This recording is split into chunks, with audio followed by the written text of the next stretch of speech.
Good morning friends.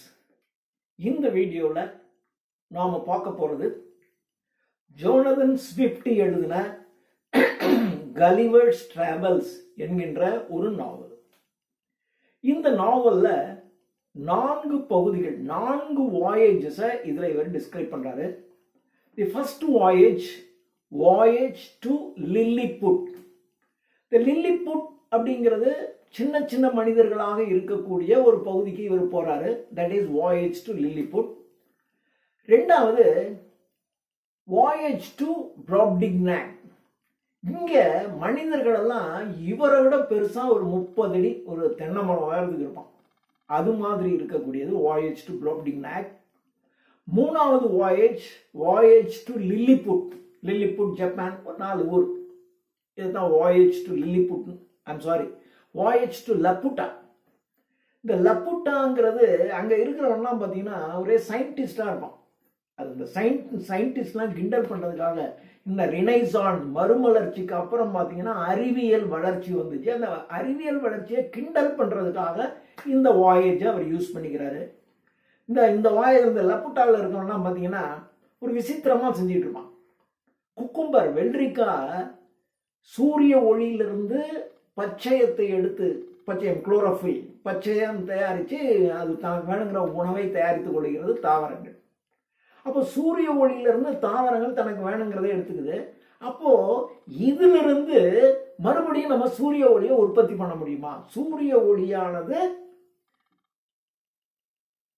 தாவரங்களுக்கு உணவு தயாரிக்கப்படுது. அதுல இருந்து மறுபடியும் நம்ம சூரிய ஒளியை உற்பத்தி பண்ணுமா? ஒரு விசித்திரமா அந்த மாதிரியான ஒரு கிறுக்குத்தனமா தான் இந்த சயின்ஸ்லாம் இருக்குன்னு கிண்டல் பண்றதுக்காக எழுதப்பட்டது இந்த 3வது வாயேஜ். 4வது வாயேஜ்ங்கிறது வாயேஜ் டு ஹூம்ஸ். அது சொல்லும் போதே பார்த்தீங்கன்னா குதிரை கணக்கிற மாதிரி இருக்கும். HOU MHN இருக்கும். அந்த ஸ்பெல்லிங்கை நீங்க கரெக்டா தெரிஞ்சுக்கணும். வாயேஜ் டு ஹூம்ஸ், அது அப்படிதான் சொல்லணும். வாயேஜ் டு ஹூம்ஸ் அப்படின்னு சொல்லும்போது குதிரை கணக்கிற அந்த சவுண்டு, அதுதான். அது அப்படி ஒரு இடமே கிடையாது, சொல்றான் அப்படி. இந்த மாதிரி 4 வாயேஜ் அவர் சொல்றாரு. The first voyage to Lilliput. இந்த வீடியோவில் அந்த ஒரு வாயேஜ் தான் நம்ம பார்க்க போறோம். இந்த வாயேஜ் சொல்லும்போது அதனுடைய ஃபர்ஸ்ட் சாப்டர்ல the author gives an introduction. அதாவது இந்த கலிவர் தன்னுடைய ஒரு தான் எங்க பிறந்தேன் என்னங்கிற பத்தி ஒரு சின்ன ஒரு இன்ட்ரோடக்ஷனை இது கொடுத்துறாரு. அதனால இந்த ஃபர்ஸ்ட் சாப்டர், இந்த வாயேஜ் டு லில்லிபுட்ங்கிறது மொத்தம் 8 சாப்டர்ஸ் உள்ளடக்கியது. இந்த 8 சாப்டரையும் நான் நல்ல டீட்டெயிலா சொல்றேன். ஏன்னா அப்பதான் நீங்க இனிமே ஒரு நாவலை முழுசா படிச்சுட்டு போய் பரீட்சை எழுத முடியாது. ஆனா ஒரு நாவலை நான் முழுசா உங்களுக்கு சொல்றேன். எங்கேயுமே ஒரு சின்ன இடம் கூட விடாம நான் உங்களுக்கு சொல்றேன். இதை சொல்லிட்டா நீங்க ஒரு நாவலை முழுசா படிச்ச உணர்வு உங்களுக்கு வந்துடும். அதுக்காக தான் இந்த நான் சொல்லிடுறேன். ஸோ ஃபர்ஸ்ட்ல பார்த்தீங்கன்னா இந்த கலிவர்னுடைய ஒரு ஏர்லி லைஃப், அந்த ஏர்லி லைஃபை இந்த சாப்டர்ல சொல்லிடுறாரு. அதனால இந்த சாப்டர் 1 மாத்திரம் கொஞ்சம் நீளமாக இருக்கும். இவங்க அப்பா பிறந்தது நாட்டிங்ஹாம், இங்கிலாந்துல இருக்கக்கூடிய நாட்டிங்ஹாம் என்கின்ற ஒரு இடத்துல இவங்க அப்பா பிறந்திருக்காரு. இவரு அவங்க அப்பா, முதல்ல நீங்க இதை தெரிஞ்சுக்கணும். இந்த நாவலை, இந்த வாயேஜ் டு லில்லிபுட்டுக்கு முன்னாடி இதற்கு பேரு வாயேஜ் அரவுண்ட் த வேர்ல்டு அப்படிதான் இருந்துச்சு. அதுக்கப்புறம் தான் இதை கலிவர்ஸ் டிராவல்ஸ் அப்படின்னு இந்த நாவலுக்கு பேர் மாத்தினாங்க. முதல்ல இதனுடைய பேரு வாயேஜ் அரவுண்ட் த வேர்ல்டு. இதுதான் ஃபர்ஸ்ட் இந்த நாவலுடைய நேம். அதுக்கப்புறம் கலிவர்ஸ் டிராவல்ஸ். இதுல சாப்டர் 1ல இவருடைய ஏர்லி லைஃப் சொல்லப்படுது. இவங்க அப்பா நாட்டிங்ஹாம் என்கின்ற ஊர்ல பிறந்திருக்கார். நாட்டிங்ஹாம் என்கின்ற ஊர் தான் அவங்க அப்பாவுக்கு சொந்த ஊர். இவரு 14 வயசு ஆகும்போது கலிவர் கேம்பிரிட்ஜ் யூனிவர்சிட்டியில் இருக்கிற இமானுவல் காலேஜ் என்கின்ற காலேஜில் சேர்ந்திருக்கார். Emmanuel college in Cambridge university. ஒரு 3 வருஷம் அங்கே போறாரு. அதுக்கப்புறம் அவங்க அப்பானால இவனை படிக்க வைக்க முடியலைங்கிறதுனால நீ படிச்சது போதும், திரும்பி வந்துரு அப்படின்னு சொல்லிடுறாரு. அதனால படிப்பை பாதியிலே விட்டுட்டு நம்முடைய கலிவர் அப்போ நாட்டிங்ஹாம்கே திரும்பி வந்துடுறாரு. சரி, திரும்பி வந்து என்ன பண்றது? அதனால என்னன்னா இவரை வந்து அங்க ஒரு டாக்டர், அந்த டாக்டர் கிட்ட அப்ரெண்டிஸா சேர்த்துக்கிறாங்க. அவரு பேரு மிஸ்டர் பேட்ஸ். லண்டன்ல இருக்கிற ஒரு doctor mister Bates, BATES Bates. அவர்கிட்ட இவர் அப்ரெண்டிஸா சேர்றாரு. அப்ரெண்டிஸா சேரும்போது ஒரு டாக்டர் கிட்ட போய் முழு நேர வேலையெல்லாம் இருக்காது, கொஞ்சம் தான் வேலை. டாக்டர் இருக்கும்போது கூட ஹெல்ப் பண்ணோம். அப்புறம் டாக்டர் வீட்டுக்கு போயிட்டோம்னா இவரும் வீட்டுக்கு. ஒரு டாக்டர் வந்து காலையில இருந்து ராத்திரி வரைக்கும் 20 மணி நேரம்லாம் ஒர்க் பண்ணிட்டு இருக்க மாட்டார். காலைல ஒரு 2 hours 3 hours, ஈவினிங் ஒரு 2 hours 3 hours, அவ்வளவுதான். மீதி இருக்க நேரங்கள் எல்லாம் கலிவர் இவருக்கு இந்த நேவிகேஷன். ஏன்னா அப்போ இந்த கடல்ல வந்து பயணம் செய்யறதுங்கிறதா ஒரு பெரிய அட்வென்ச்சரான விஷயம். ரொம்ப இது மக்கள்லாம் அதுல ரொம்ப ஆர்வம் காட்டிட்டு இருந்தாங்க. கலிவருக்கு அது ரொம்ப இன்ட்ரெஸ்ட். அதனால நேவிகேஷன், கடல் பயணம், அதுல எப்படி பயணம் செய்யறது, கப்பலை செலுத்துவது, இதை அவர் ட்ரைனிங் எடுத்துக்கிட்டார். இதை கொஞ்சம் ட்ரைனிங் எடுத்துக்கிட்டு இருக்காரு ஓய்வு நேரத்தில். அட் த சேம் டைம் 4 வருஷம் இவர் சர்ஜரி பிராக்டிஸ் பண்றார். 4 வருஷம் பேட்ஸ் கிட்ட அப்ரெண்டிஸா இருக்காரு, நேவிகேஷன் கத்துக்கிறாரு. 4 வருஷம் லெய்டன் லெய்டன் LEYDEN லெய்டன் என்ற இடத்துல சர்ஜரி பிராக்டிஸ் பண்றாரு. ஒரு 3 வருஷம் 2 வருஷம் மெடிசின் கத்துக்கிறாரு, மருந்து. 4 வருஷம் அறுவை சிகிச்சை இல்லையா, MD MS சொல்லுவாங்களா, master of surgery, master of medicine. இவரு 4 வருஷம் சர்ஜரி கத்துக்கிறாரு, 2 வருஷம் மெடிசினும் கத்துக்கிறாரு. லெய்டன் என்ற இடத்துல நேவிகேஷன் கத்துக்கிறாரு. இப்போ இவருக்கு வேலை வேணும், என்ன செய்யறது? இப்போ இவரை ஸ்வாலோ என்கின்ற ஒரு கப்பல், SWALLOW, அந்த ஸ்வாலோ என்ற ஷிப்ல ஒரு டாக்டராக போறார். நான் பெரிய கப்பல்ல எல்லாம் அப்படி போகும்போது நடுவில் இருக்கணும், உடம்பு சொல்லாம போச்சு, ஏதோ ஒண்ணுனாக்க ஒரு டாக்டர் வேணும்ல, அப்ப போய் டாக்டர் தேட முடியாது. அப்போ அங்க ஒரு டாக்டரையும் கூட வச்சுக்கோங்க. அந்த மாதிரி ஸ்வாலோ என்ற கப்பல்ல 3 வருஷம் இவர் சர்ஜனாக, ஒரு மருத்துவராக, ஒரு டாக்டராக இவர் அதில் டிராவல் பண்றாரு 3.5 years. அதுக்கப்புறம் இவர் திரும்பி வந்துடுறாரு. திரும்பி வந்ததுக்கு அப்புறம் mister Burton, BURTON, mister Burton என்பவருடைய டாட்டரை இவர் திருமணம் செய்து கொள்கிறார். திருமணம் செய்து கொண்டு சரி இனிமேல் தான் நம்ம இதுலலாம் போவேணாம், நம்ம இங்கே இருந்துருவோம் அப்படின்னு சொல்லி அப்படியே இருக்கார். ஊர்லேயே இருப்போம், இனிமேல் கப்பல்ல எல்லாம் போக வேண்டாம். ஏன்னா மேரேஜ் ஆயிடுச்சு, கப்பலில் போகிற லைஃப்ங்கிறது உத்தரவாதம்லாம் கிடையாது, இப்போ மாதிரி சேஃப் எல்லாம் கிடையாது. அந்த காலத்தில் நீங்கள் அட் தி மர்சி ஆஃப் கிளைமேட்டினுடைய கருணையில தான் நீங்கள் ட்ராவல் பண்ணணும். பத்திரமாவும் திரும்பி வரலாம், வராமலேயும் போயிடலாம். அதனால சரி மேரேஜ் ஆயிடுச்சு, இனிமேலாம் நமக்கு வேண்டாம், நம்ம இதுலேயே இருப்போம் அப்படின்னு நினச்சிக்கிட்டு இருக்காரு. ஆனால் மெடிசின் ப்ராக்டிஸ் பண்றாரு. நம்ம தான் டாக்டரா இருக்கோம்ல, டாக்டர் அப்படின்னா இப்போ இருக்கிற மாதிரி டாக்டருக்கு ஒரு பெரிய கிரேஸ் நம்ம கிடையாது. சும்மா யார் வேணாலும் டாக்டருக்கு ப்ராக்டிஸ் பண்ணிக்குவாங்க, அவ்வளோதான். நீ இப்போதான் நீட் எழுதி அது எழுதி இதெல்லாம் டாக்டர் ஆகணும். இப்போல்லாம் டாக்டர்னு எங்கப்பா காலேஜ்லேயே ஒரு படிக்க முடியல, எப்போ டாக்டர் ஆகிட்டாருன்னா நான் யோசிக்காதீங்க. டாக்டருங்கிறது சாதாரணம். இந்தியாவில் கூட எனக்கு தெரிஞ்சு ஒரு 40 yearsக்கு முன்னாடியெல்லாம் டாக்டருக்குன்னா ஒரு பெரிய இதெல்லாம் கிடையாது. சாதாரணமாக கிராமங்களில் மருத்துவர், அதாவது பார்பர்னு ஒரு கம்யூனிட்டி இருக்கும். அந்த பார்பருங்கிற கம்யூனிட்டி ஷேவ் பண்ணுவாங்க, முடிவெட்டுற வேலை இதெல்லாம் செய்வாங்க. ஆனால் அவங்க சர்டிஃபிகேட்டில் பார்த்தீங்கன்னா மருத்துவர்னு தான் அவங்க சர்டிஃபிகேட்டில் அவங்க ஜாதி பேரை குறிப்பிட்டிருப்பாங்க. ஏன்னா அவர் தான் டாக்டர், அவரே சின்ன சின்ன மருந்துலாம் கொடுத்துருவாங்க அவங்க. அப்படி தான் இருந்துச்சு. அது மாதிரி தான் இவர். அதனால இவர் கற்றுக்கிட்டாருன்னே நம்ம பெரிய ஒரு டாக்டர்னு நினச்சிக்க வேணாம். ஸோ இவர் இங்கே வந்து ப்ராக்டிஸ் பண்ணுறாரு. ஒரு 3 வருஷம் 3 வருஷம் போயிட்டு வந்துட்டாரு. அப்புறம் இவருக்கு மெடிக்கல் ப்ராக்டிஸ் வந்து சரியாக இல்லை. அதுக்கப்புறம் சரி மறுபடியும் கப்பலுக்கு போவோம், ஏன்னா வாழ்க்கை வாழணும்ல. அதுக்கப்புறம் மறுபடியும் 2 ஷிப்பில், ஒரு ஷிப்பில் போயிட்டு வர்றாரு, அப்புறம் இன்னொரு ஷிப்பில் போகிறாரு. 2 ஷிப்பில் இவர் போயிட்டு வர்றாரு. மறுபடியும் வந்து செட்டில் ஆகிறார். மறுபடியும் செட்டில் ஆன உடனே கொஞ்ச நாள் இருக்காரு. வருமானம் அவ்வளோ பத்தலை, சம்பாதிக்கணும்ல. அதனால அகைன் மறுபடியும் இப்பொழுது ஒரு கப்பலில் அவர் பயணத்தை ஆரம்பிக்கிறார். அந்த கப்பலின் பெயர் ஆன்டிலோப், ANTELOP, ஆன்டிலோப் என்கின்ற கப்பல்ல இவர் தன்னுடைய பயணத்தை மேற்கொள்கிறார். இந்த கப்பல்ல டிராவல் பண்ணிக்கிட்டே போறாங்க.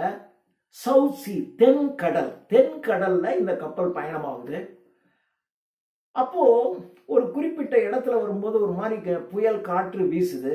இவருடைய கப்பல் பாதிக்கப்படுது. பாதிக்கப்பட்ட உடனே இவர் கண் முன்னாடியே கப்பல்ல இருக்கவங்கலாம் ரொம்ப பேர் கடல்ல குதிச்சு செத்து போயிடும். ஆனா ஒரு கொஞ்சம் ஒரு ஒரு 6-7 இவரோட ஒரு 6-7 பேர் மாத்திரம் ஒரு சின்ன ஒரு படகு மாதிரி அந்த கப்பல்ல இருக்க ஒரு சின்ன படகு வச்சுக்கிட்டு எப்படியாவது கடந்துடலாம் அப்படின்ட்டு வர்றாங்க. அப்படி வரும்போது ஒரு பெரிய அலை ஒன்று வீசுது. அந்த அலை வீசும்போது இவர் கண் முன்பாக மற்றவர்கள் எல்லாம் அந்த கடலிலே மூழ்கி இறந்து போயிடுறாங்க.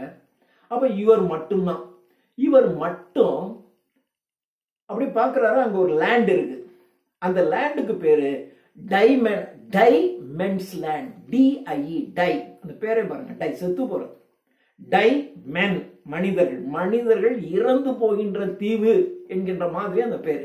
இந்த டைமென்ஸ் லேண்ட் ஒரு லேண்டு தெரியுது. ஆனா இவர் இன்னும் இங்க இருக்காரு. அப்படியே ஒரு மாதிரி ஸ்வாம் பண்ணி போறாரு. ஸ்வாம் பண்ணி போகும்போது ரொம்ப டயர்டாகுது. கூட இருக்கவங்களாம் செத்து போயிட்டான். இவர் மாத்திரம்தான் போறார். டைமென்ஸ் லேண்டை நோக்கி போகிறார். போன உடனே கொஞ்சம் தூரம் வந்த உடனே கடல் கரையில இருந்து ஒரு மைல் தூரத்துல வரும்போதே கால் தட்டுப்படுது. தரை இருக்கு.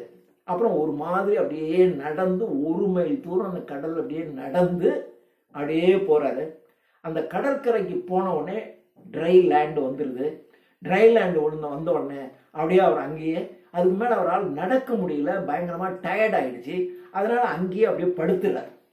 அந்த அந்த இடத்துலயே படுத்துறாரு.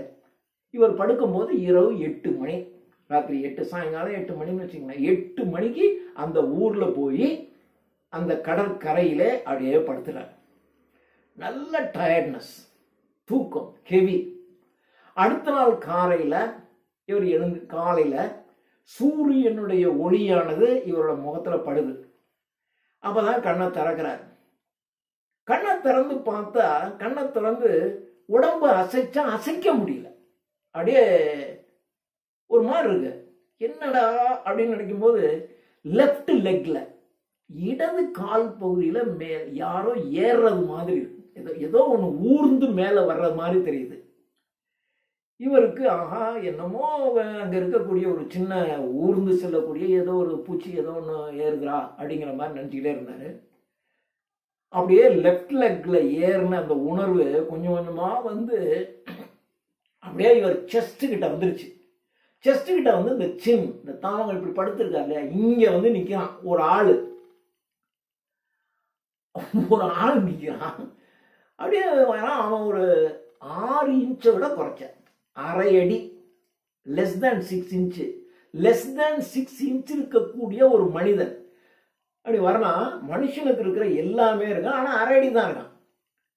இவருக்கு என்னமோ தெரியல. ஆனா இவன் வந்ததுக்கு அப்புறம் பின்னாடி பாத்தீங்கன்னா ஒரு 40 பேர் இதே மாதிரி மேலே ஏறி வர்றாங்க. மேலே ஏறி வந்தா எல்லாருடைய கையிலையும் பாத்தீங்கன்னா வில், அம்பு இருக்கு. பின்னாடி குவிவர் அப்படின்னா அந்த அம்புகள் எல்லாம் போட்டு வச்சுக்கிற ஒரு பாக்ஸ் மாதிரி பின்னாடி கட்டியிருப்பாங்கல்ல. இந்த பாகுபலியில எல்லாம் பார்த்துருப்பீங்க. இங்க இருந்தா அப்படி அம்பை எடுப்பாங்க, அப்படி அடிப்பாங்க. அந்த பவ் அண்ட் ஆரோ கையில, பின்னாடி இந்த குவிவர்.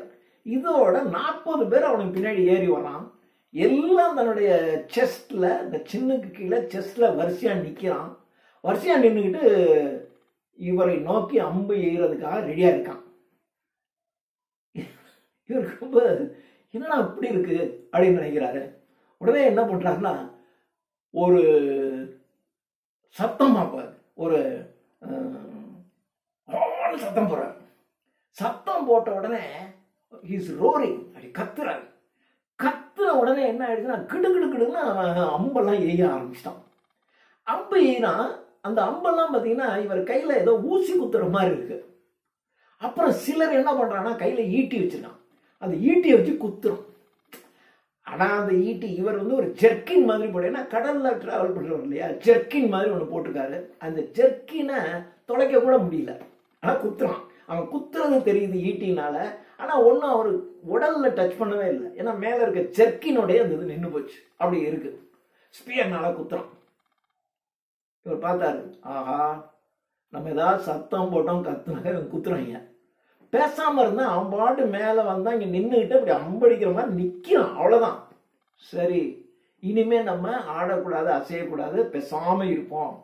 இருந்துட்டு ராத்திரி ஆனவுடனே நம்ம கிளம்பிடலாம்டா அப்படிங்கிற மாதிரி இப்படியே அமைதியாக படுத்துறாரு. படுத்த உடனே பக்கத்தில் பார்த்தீங்கன்னா ஒரு ஸ்டேஜ் போடுறான். ஒரு 1.5 அடி உயரத்தில் இவர் படுத்திருக்காரு.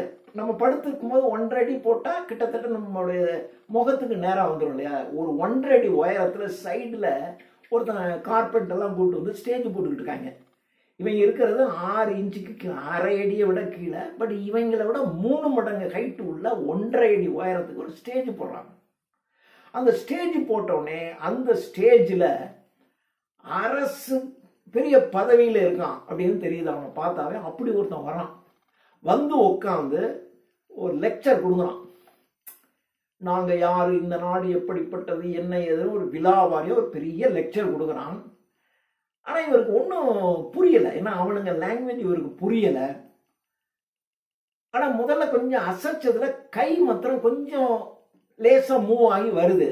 அந்த கையை வச்சுக்கிட்டு சாப்பிடலை அப்படிங்கிற மாதிரி இப்படி சைகையிலேயே காட்டுறார். சைகையிலே சாப்பிடலை, பசிக்குது அப்படிங்கிற மாதிரி சைகை காட்டுறாரு. அதை அவங்க புரிஞ்சுக்கிறாங்க. புரிஞ்சுக்கிட்டு அதுக்கப்புறம் என்ன பண்ணுறாங்கன்னா பெரிய பெரிய பேஸ்கெட்டில் பெரிய பெரிய அவனுங்களுக்கு பெரிய பெரிய பேஸ்கெட்டில் மீட்னா கறி, மட்டன், மீட்னா கறி, ஏதோ ஃப்ரெஷ் மீட் எடுத்துகிட்டு வர்றாங்க. அந்த மீட்டு சிலதில் பார்த்தீங்கன்னா பிரெட்டு, மீட் அண்ட் பிரெட்டை பக்கெட்டில் எடுத்து கொண்டு வந்து அப்படியே வாயில் கொட்டுறாங்க. இவன் வாயில் அவ்வளோவே கொட்டுறான். இவருக்கு ஒரு வாய் தான் கொள்ளுது. அப்படியே மென்று எல்லாத்தையும் தின்னுறாரு. அப்புறம் ஒரு பேரலில் அவனுங்க வச்சிருக்க பேரல் 2 பேரல் எடுத்துருவான். அந்த 2 பேரல்ல ஒயின் இருக்கு. அந்த ஒயினை ஊத்துறான். ஒரு மடக்கு தான் வருது. அதை குடிச்சிடறாரு. குடிச்சிட்டு இன்னும் வேணும்னு கேட்கிறாரு. ஆனா அவங்கிட்ட ஸ்டாக் இல்லை. ஐயோ தீர்ந்து போச்சு கேட்டான். அவ்வளவுதான். இவர் அதுக்கப்புறம் ஒன்றும் பண்ணல. பட் இவர் கொடுத்ததெல்லாம் சாப்பிட்றாங்க. ஒயினெல்லாம் குடிச்சிட்டாரு. அதனால அவங்களுக்கு பயங்கரமான சந்தோஷம். அந்த சந்தோஷத்துல ஒரே சத்தம் போட்டு கத்துறாங்க. அதுக்கப்புறம் ஒருத்தன் ஒரு லெட்டர் கொண்டு வரான். அந்த லெட்டரை கொண்டு வந்து அந்த லெட்டரை அப்படி படிக்கிறான். அது அரசனுடைய கையெழுத்து போட்டிருக்கு. அந்த அரசனுடைய கையெழுத்து போட்டு அந்த லெட்டரை ஒருத்தன் அந்த ஸ்டேஜில் ஏறி அப்படியே படிக்கிறான். அவன் படிக்கணும். அவன் சொல்றான், இப்போ அரசர் இருக்கக்கூடிய அந்த நகரம் இந்த இடத்துல இருந்து ஒரு 1/2 மைல் இருக்கு. ஒரு 1/2 மைல் டிஸ்டன்ஸ் இருக்கு. அந்த 1/2 மைல் தொலைவில் இருக்கக்கூடிய அந்த இடத்திற்கு இவனை அழைச்சிட்டு போனோம் அப்படிங்கிற மாதிரியான உத்தரவு. அந்த உத்தரவை தான் அவன் படிக்கான். ஆனா இவருக்கு புரியல. இவர் அப்படியே இருக்காரு. அப்புறம் தூங்கினாரு. ஆக்சுவலா இவர் ஒன்றும் தூங்கல. இவங்க என்ன பண்ணிட்டாங்க அப்படின்னு சொன்னா,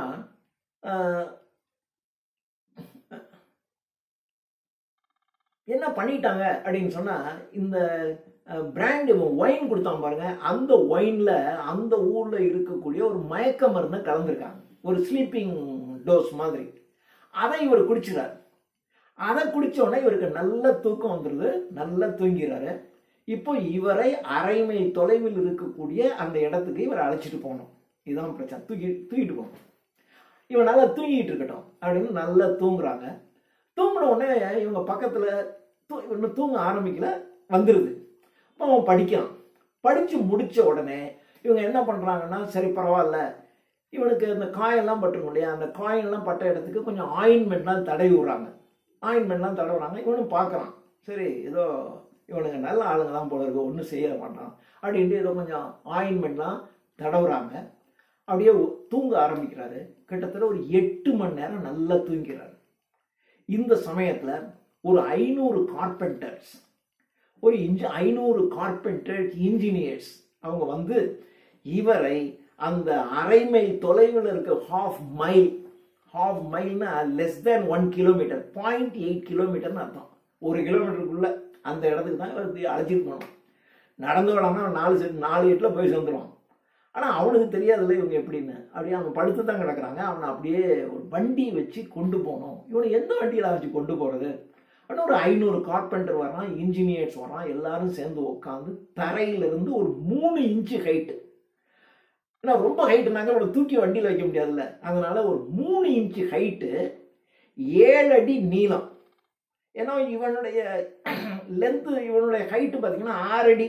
சரி, 6 அடி 6.25 அடி இருக்கான் இவன். ஒரு 7 அடிக்கு வச்சுக்குவோம் அப்படின்னு. ஒரு 7 அடி நீளத்திற்கு 7 அடி நீளம். இவன் அகலம் வந்து ஒரு 4 அடி. 7 அடி நீளமும் 4 அடி அகலமும் தரையில இருந்து ஒரு 3 இன்ச்சு 1/4 அடி ஹைட்டில் இருக்கிற மாதிரியான ஒரு வீல், ஒரு வண்டி செய்கிறாங்க.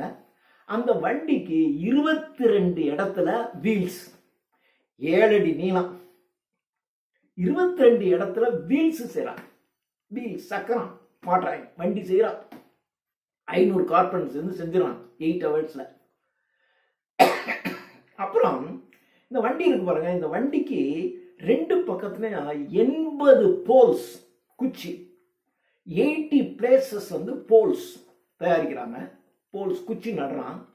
அந்த குச்சிக்கு நடுல புள்ளிஸ் இருக்கு இல்லையா, புள்ளி, இந்த தண்ணி இறைக்கிறதுக்கு புள்ளி இருக்கு இல்லையா, அந்த புள்ளிஸ் 80 போல்ஸ் நடுவில் புள்ளி, அடுத்த போல்ஸ் புள்ளி, அடுத்த போல்ஸ் புள்ளி, இப்படி வைக்கலாம்.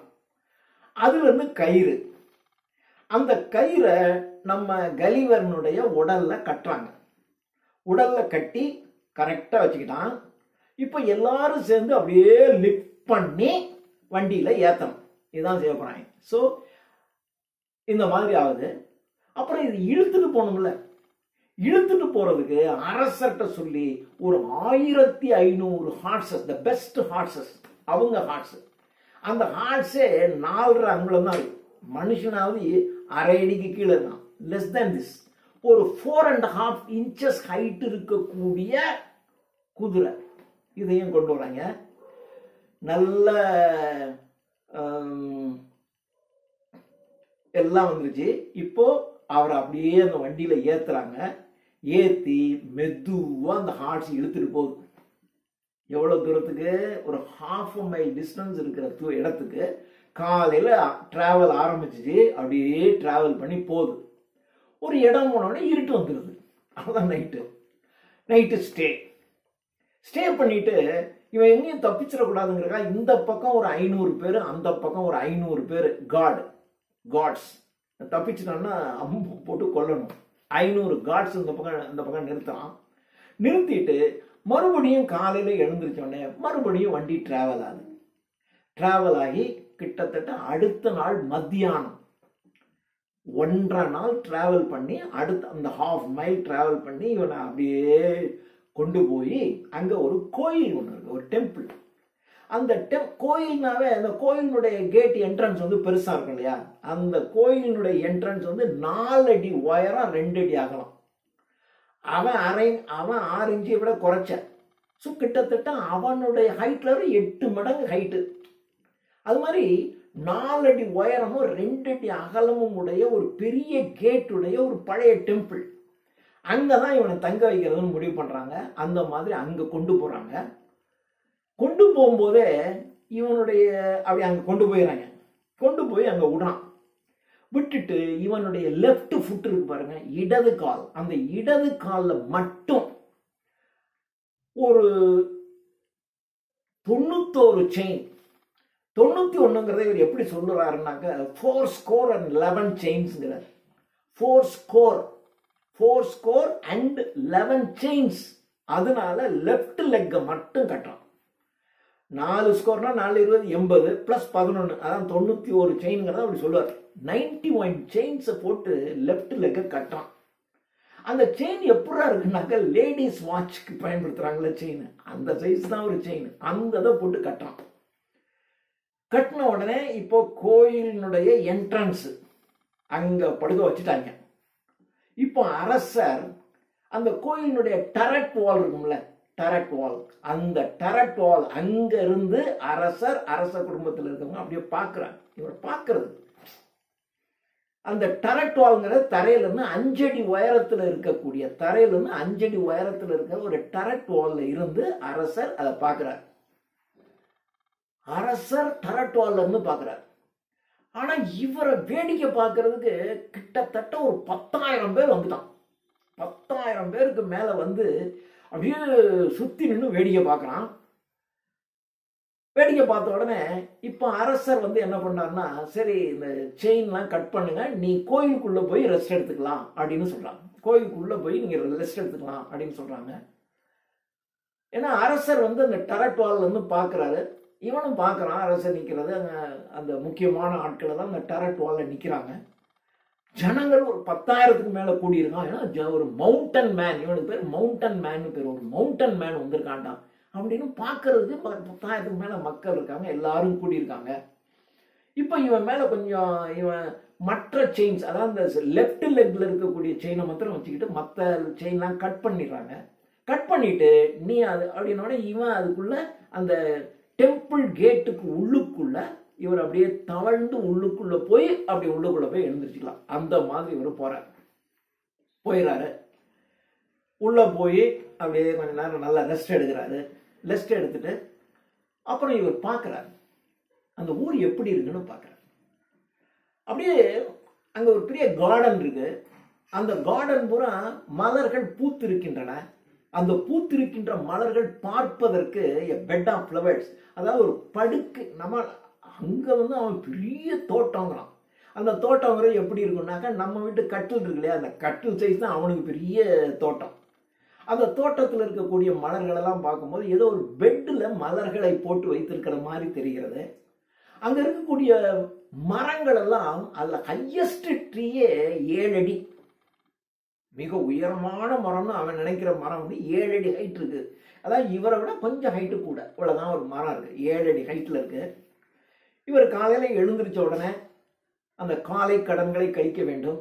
காலை கடன்களை கழிக்கிறது யூரின் போறாரு. யூரின் போனால் இருக்கிறான்னா ஆன்னு பார்க்குறான். ஏன்னா அது என்ன ஒரு பெரிய அருவி மாதிரி தண்ணி ஊற்றுறவங்க, எங்கப்பா அப்படின்னு அவன் பார்த்துக்கிட்டு இருக்கான். அதுக்கப்புறம் இவர் டாய்லெட் போகிறாரு. அந்த டாய்லெட் போன உடனே 2 ஆட்கள் வந்து அந்த வீல் பேரோ, அதாவது 2 சக்கரம் தான், அந்த 2 சக்கரம் வச்ச ஒரு வண்டி, அதை இப்படி தள்ளலாம், அதை கொண்டு வந்து அதை அள்ளி கொண்டு போய் போட்டுறாங்க. 2 வீல் பேரோஸில் எடுத்துகிட்டு போகிறாங்க. அப்புறம்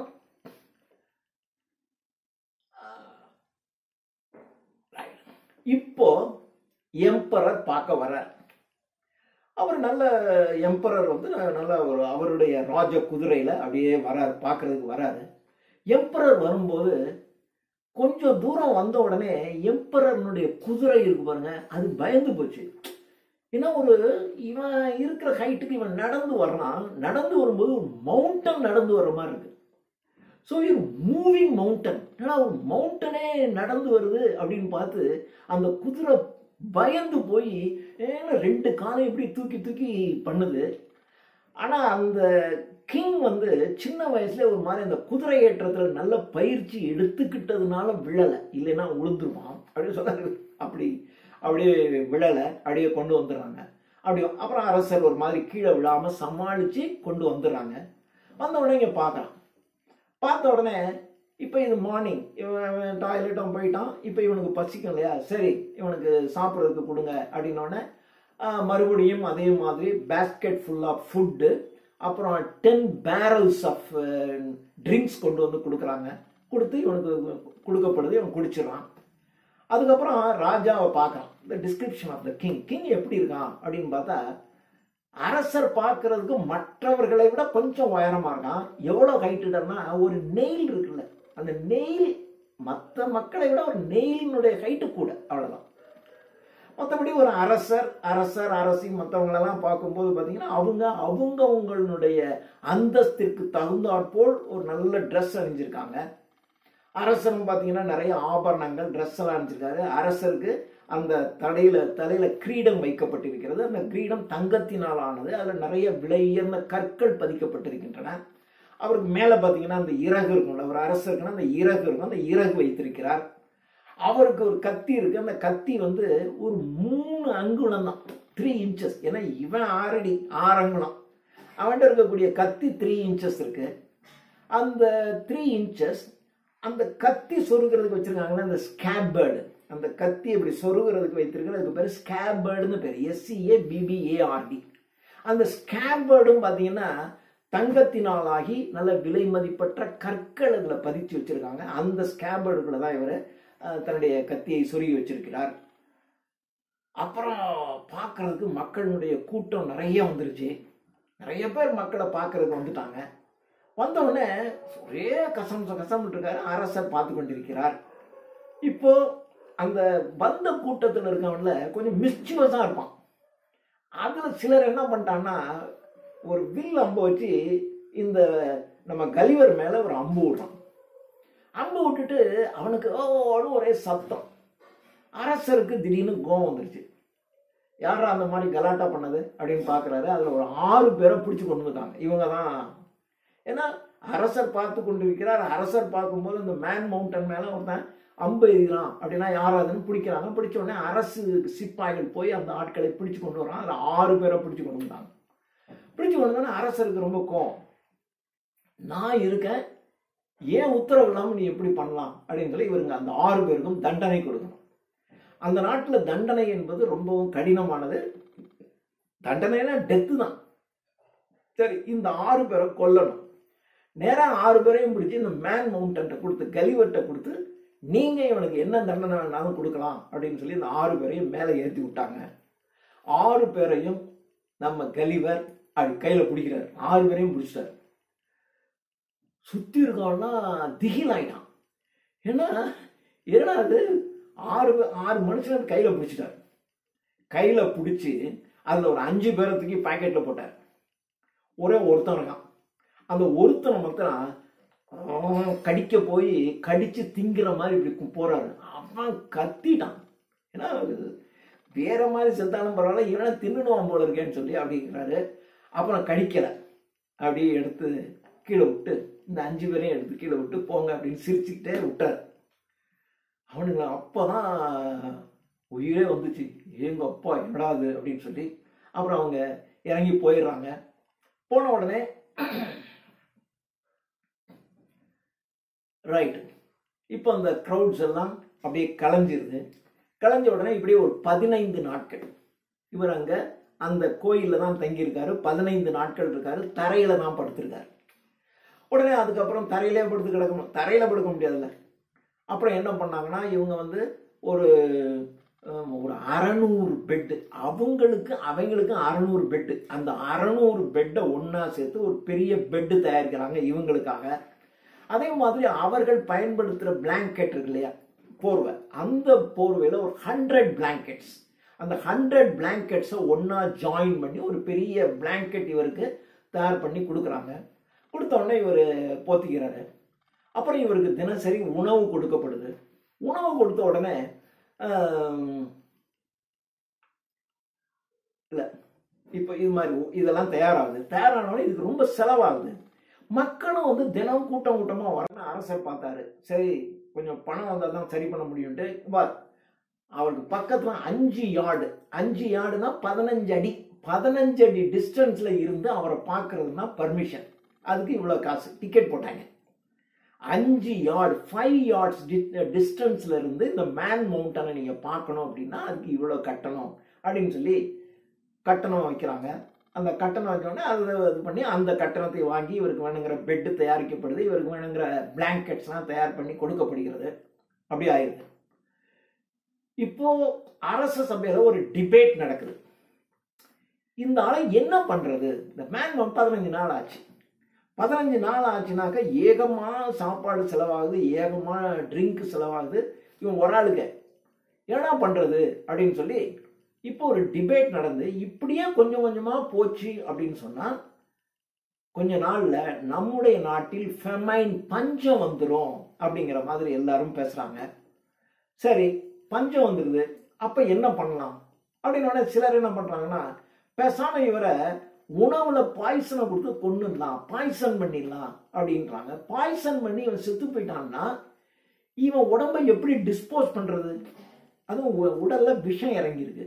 அப்போ இந்த விஷமுடைய இந்த ஃப்ளஷை பறவைகள் ஏதாவது சாப்பிட்டுச்சுன்னு வச்சுங்க, அதுங்க செத்து போயிடும். அதுங்க செத்து போச்சுனாக்க அதை சாப்பிடுகின்ற மற்றவைகள் செத்து போயிடும். அப்போ பெரிய ஒரு என்விரான்மெண்டல் பொல்யூஷன் வந்துடும். அப்படியா எல்லாம் பாருங்க, இவ்வளோ டிஸ்கஸ் பண்றோம், இந்த மாதிரி வந்துருமே, என்ன பண்றது அப்படின்னு தெரியல.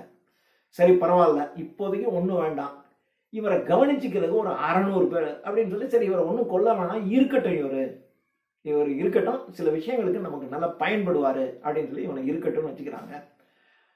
அப்புறம் பார்க்குறாங்க, சரி இவன் ஒரு நல்லவனாகவும் இருக்கான், ஏன்னா இவ்வளோ பெரிய ஆள் யாரையும் டிஸ்டர்ப் பண்ணல, பிடிச்சி கொடுத்தா அந்த 6 பேரையும் இவன் கருணையோட விட்டுருமா, இவன் பரவாயில்ல அப்படின்னு சொல்லி இவரை கவனித்துக் கொள்வதற்கு 600 பேரை வேலைக்கு போடுறாங்க. Just to look after our man mountain Gulliver. கலிவரை கவனித்துக் கொள்வதற்கு 600 பேரை வேலைக்கு வைக்கிறாங்க. ஒரு 300 டைலர்ஸ் போடுறாங்க. ஏன்னா இவனுக்கு வேற ட்ரெஸ் எல்லாம் கிடையாதுல்ல, இவனுக்கு வேணுங்கிற ட்ரெஸ் தயாரிக்கிறதுக்கு ஒரு 300 டைலர்ஸு, இவருக்கு வேணுங்கிறத செய்து கொடுப்பதற்கு ஒரு 600 பேர், அப்புறம் ஒரு 6 ஸ்காலர்ஸ் போடுறாங்க. 6 ஸ்காலர்ஸை போட்டு இவனுக்கு நம்முடைய மொழியை இவருக்கு கற்றுக்கொடு அப்படின்னு சொல்லிடுறாங்க. இவனும் வந்து அந்த லாங்குவேஜை இவன் கற்றுக்கிறான். 6 ஸ்காலர்ஸ் போட்டு கற்றுக்கிறாங்க. கற்றுக்கிட்டோடனே கற்றுருக்கான். ஆனால் இன்னும் இடது காலில் ஒரு செயின், அந்த செயினை நினச்சானா அழுத்துருவான், ஒன்றும் பிரச்சனை கிடையாது, ஏன்னா ஏற்கனவே சொல்லிட்டான் அது லேடிஸ் வாட்சினுடைய செயின் மாதிரி தான் இருக்குது அப்படின்னு சொல்லியாச்சு. சரி இருந்தாலும் ஒன்றும் பண்ண வேணான்ட்டு இவன் வந்து எனக்கு லிபர்ட்டி வேணும், சுதந்திரம் வேணும் அப்படின்னு கேட்குறான். கேட்ட உடனே அப்படியா சரி இவன்கிட்ட என்னென்ன வச்சிருக்கான்னு சர்ச் பண்ணுங்க அப்படின்னு சொல்கிறாங்க. உடனே இவனுடைய பாக்கெட்டில் என்னென்ன இருக்குது அப்படின்னு ஒன்றா சர்ச் பண்ணுறாங்க. அப்போது சிலரை அவன் பாக்கெட்டுக்குள்ளே இறக்கி விடுறாங்க. ஏன்னா பாக்கெட்டுக்குள்ளே சிலரை இறக்கி விட்டு உள்ளுக்குள்ளே என்னென்ன இருக்குன்னு பாரு எடுத்துருவாங்க அப்படின்னோடனே உள்ளுக்குள்ளே இறங்கி அவங்க சிலர் சேர்ந்து உள்ளே இருந்து ஒரு வெள்ளியினால் செய்யப்பட்ட ஒரு செஸ்ட், அவனுக்கு செஸ்ட்டுங்கிறான். செஸ்ட் அப்படின்னாக்க இந்த கடலில் பிரயாணம் பண்ண போகிறவங்க என்ன பண்ணுவாங்கன்னா பெரிய பெட்டி வச்சுருப்பாங்க. அந்த பெட்டியில் தனக்கு வேணுங்கிற உடைகள் எல்லாம் ஒரு வருஷத்துக்கு தேவையான ட்ரெஸ் எல்லாம் உள்ள வச்சுக்குவோம். அந்த மாதிரி இருக்கிறது தான் சீ செஸ்ட்னு பேர். அது மாதிரி ஒரு என்னடா இருக்குது, உள்ள சிலர் இறங்கியிருக்கான், வெளியில் இருக்காங்க, டே பாக்கெட்டில் என்னடா இருக்குது அப்படின்னு கேட்குறான். ஒருத்தர் சொன்னான், டே ஒரு பெரிய செஸ்ட் இருக்குடா, அது சில்வர்னால் செய்யப்பட்ட செஸ்ட்டு, பட் அதுலேருந்து ஏதோ ஒரு பவுடர் இருக்குது, அந்த பவுடர் வந்து எனக்கு தும்மல் உண்டாக்குது அப்படின்னா சரி மேலே ஏற்றுறா அப்படின்றான். அப்புறம் எல்லாம் உள்ளேருந்து அந்த சில்வர் கலர் செஸ்ட்டை மேலே எடுத்து கொண்டு வந்து ஓப்பன் பண்ணுறாங்க.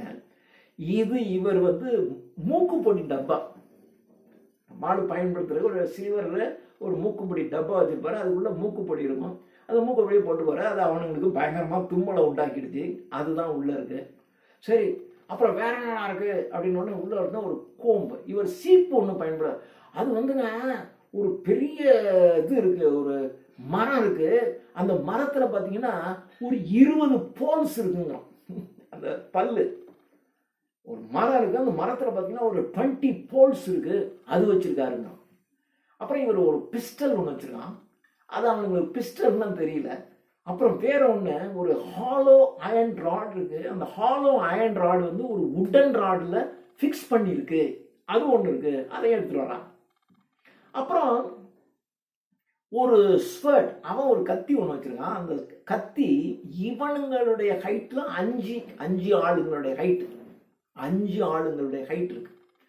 ஒரு ஆளுங்கிறது 1/2 அடி, 5 ஆளுனாக்கா 2 அடி. ஸோ 2.5 அடி நீளமுடைய ஒரு கத்தி ஒன்று இருக்குது, சாதாரண ஒரு கத்தி. ஒரு 5 men ஹைட்டில் ஒரு ஸ்வர்ட் இருக்குது அப்படின்னு அதையும் வெளியில் எடுத்துகிட்டு வராங்க. எல்லாத்தையும் வெளியில் கொண்டு வந்தாச்சு இவன்கிட்ட. அப்புறம் ஒருத்தன் சொன்னான் எல்லாம் எடுத்துட்டாங்க. அதுக்கப்புறம் இவன் வந்து மெரைனர் இல்லையா, ஒரு வாட்ச் ஒன்று இருக்கும், அந்த வாட்ச் ஒன்று எடுத்துகிட்டு வந்தாங்க. மற்றதெல்லாம் இது என்னதுன்னு அவனுக்கு தெரியல, எல்லாத்தையும் எடுத்து கொண்டு வச்சாச்சு. மேலே ஒரு வாட்ச் இருக்குது, அதை பார்த்து எல்லாம் சொல்கிறான் இது அவருடைய காடு போல இருக்குது. அப்பப்போ இவர் அதை பார்க்குறாரு, பார்த்து அது என்ன இன்ஸ்ட்ரக்ஷன் கொடுக்குதோ அதன்படி தான் இவர் செய்கிறாரு. So that must be his god, இது அவருடைய கடவுள். அது பாக்கெட் வாட்ச், நம்மள மாதிரி இப்போ கையில் கட்டிக்கிறதுலாம் கிடையாது, பாக்கெட் வாட்ச். அந்த பாக்கெட் வாட்சை அப்பப்போ எடுத்து டைம் என்ன ஆகுதுன்னு பார்த்துட்டு திரும்பி ஃபோல்டு பண்ணி உள்ளே போட்டுக்குவார், பாக்கெட்டுக்குள்ளே போட்டுக்குவார் அப்படின்னு சொல்கிறான். அது வந்து பார்த்தீங்கன்னா ஒரு சத்தத்தை கொடுத்துட்டு டிக் டிக் டிக்னு ஒரு பயங்கரமான சத்தத்தை உண்டாக்குது. அது இவருடைய காடு போல இருக்கு. அப்பப்போ இவரோட பேசுதுங்க. அந்த சத்தம்லாம் கொடுக்குற பார்த்தோன்னா ஏதோ சம் லிவிங் பீயிங்னு அவங்க நினச்சிட்டு that must be his god, it instructs him properly then and there. அப்பப்போ இவருக்கு சில ஆலோசனைகளை வழங்குது, அது சொல்கிறது தான் இவர் கேட்குறாரு அப்படிங்கிற மாதிரி அவன் சொல்லிட்டான். சொல்லிட்டு உடனே எல்லாத்தையும் எடுத்தாச்சு. எடுத்த உடனே இப்போது சரி எனக்கு கொஞ்சம் லிபர்ட்டி சுதந்திரம் கொடுங்க அப்படின்னு கேட்குறாங்க.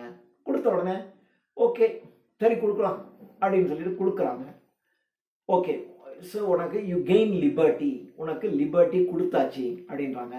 லிபர்ட்டி கொடுத்தத உடனே இவருக்கு கிடைத்த அந்த சுதந்திரத்தை கொண்டாடுறதுக்காக அங்கே அப்படியே அந்த ஊரினுடைய ஒரு பெரிய விழா மாதிரி நடக்குது. அந்த விழா நடக்குது, அதாவது இப்போ விழா நடக்குது. இந்த சமயத்தில் என்ன பண்ணுறான் அப்படின்னு சொன்னால், இதில் ஒருத்தன் ஒரே ஒருத்தன் மட்டும்தான் இதை அப்போஸ் பண்ணுறான். அப்போஸ் பண்ணோடனே அதை ரூல் அவுட் பண்ணிட்டு அரசர் இவருக்கு கொடுத்துட்றாங்க. கொடுத்த உடனே ஒரு செலிப்ரேஷன் நடக்குது. அந்த செலிப்ரேஷனில் ரோப் டான்சிங், அதாவது அவனுங்களை பொறுத்தவரையும் பெரிய கயிறு, அந்த கயித்தை கட்டி அது மேலே டான்ஸ் ஆடிக்கிட்டே இப்படி நடக்கணும். அந்த கயிறு எவ்வளோ இருக்குன்னாக்கா 2 அடி 12 அங்குலங்கிறான். 3 அடி. இது சொல்ல வேண்டியதானே, ஆத்தர் எழுதும்போது சொல்றாரு ஒரு 2 feet and 12 inches லாங் அப்படிங்கிறார். 2 feet 12 inches லாங்னா என்னப்பா, 2 அடி 12 அங்குலம். 12 அங்குலம்னா மறுபடியும் அது 1 ஃபுட்டு. ஸோ 3 அடி. ஸோ 3 feet லென்த்தில் இருக்கக்கூடிய ஒரு அவங்கள பொறுத்தவரையும் ஒரு ரோப். ஆனால் இவர் பார்க்குறாரு, இவருக்கு அது ரோப் கிடையாது, ஒரு த்ரெட்டு, ஒரு ஒயிட் த்ரெட் இருக்கு பாருங்க. நமக்கு அது த்ரெட்டு, ஆனால் அவனுக்கு அது ரோப். அந்த ரோப்பை கட்டி அது மேலே டான்ஸ் ஆடுறாங்க. இந்த பக்கம் போகிறான், அந்த பக்கம் போகிறான், டான்ஸ் ஆடுறான். அப்புறம் அந்த பகுதியினுடைய ட்ரெஷரர், அந்த நாட்டினுடைய ட்ரெஷரர் ஃபிலிம்நாப்னு பேர். ஃபிலிம்நாப் இஸ் த ட்ரெஷரர். அந்த ஃபிலிம்நாப்ங்கிற ட்ரெஷரர், ஃபிலிம்நாப் FLIMNAP ஃபிலிம்நாப். இன்னொருத்தன் ரெல் ட்ரெஸ்ஸல், ரெல் ட்ரெஸ்ஸல் DRESSEL, ரெல் ட்ரெஸ்ஸல். இந்த ரெல் ட்ரெஸ்ஸல் அப்படிங்கிறவன் principal secretary for private affairs. So principal secretary of private affairs ஆக இருக்கிற ரெல் ட்ரெஸ்ஸல் ஃபிலிம்நாப் அப்படிங்கிற ட்ரெஷரர். இவங்களும் அதில் கலந்துக்கிறான். இவன்லாம் அந்த ரோப் டான்சிங்ல ஆடுறான். அப்புறம் அரசர் என்ன பண்றாருன்னா, ஒரு குச்சி வச்சுக்கிறார். அந்த குச்சியை இப்படி நீட்டுறாரு. நீட்டினோடனே மக்கள் என்ன பண்ண, அந்த ஆஃபீஸர்ஸ் அவன் ஜம்ப் பண்றான். அப்புறம் அரசர் இன்னும் கொஞ்சம் ஹைட்டை இன்க்ரீஸ் பண்ண அவன் ஜம்ப் பண்றான். ஸோ அந்த கவர்மெண்ட்ல இருக்க எல்லாருக்கும் இந்த வேலையெல்லாம் தெரியுது. அப்புறம் அதில் எவன்டா நல்லா செய்கிறான் அப்படிங்கிற பார்த்து அவங்களுக்கு ஃபர்ஸ்ட் வர்றவனுக்கு ப்ளூ ரிப்பன்ல செஞ்ச ஒரு பதக்கம் மாதிரி கொடுக்குறாரு. செகண்ட் வந்தவனுக்கு ரெட் கலர், தேர்ட் வந்தவனுக்கு கிரீன் கலர், ரெட், அந்த மாதிரி எல்லாத்தையும் கொடுக்குறாரு. என்னடா இது வேடிக்கை அப்படின்னா, இவங்களுடைய ரூல் என்னன்னா, யாரு கவர்மெண்ட் வேலைக்கு ஆள் எடுக்கும் போது என்ன பண்ணுவான்னா இப்படித்தான் பண்ணுவாங்க. யாரு இந்த மாதிரி நல்ல ரோப் வாக்கிங், ரோப் டான்சிங், எவன் ரோப் டான்சிங் நல்லா இருக்கான், இவன் தான் நல்லா பண்றான், அப்ப இவனுக்கு இந்த கவர்மெண்ட் வேலை பெரிய வேலை, இவன் சுமாரான வேலை. ஸோ இது மாதிரி தான் எடுக்கிறான்.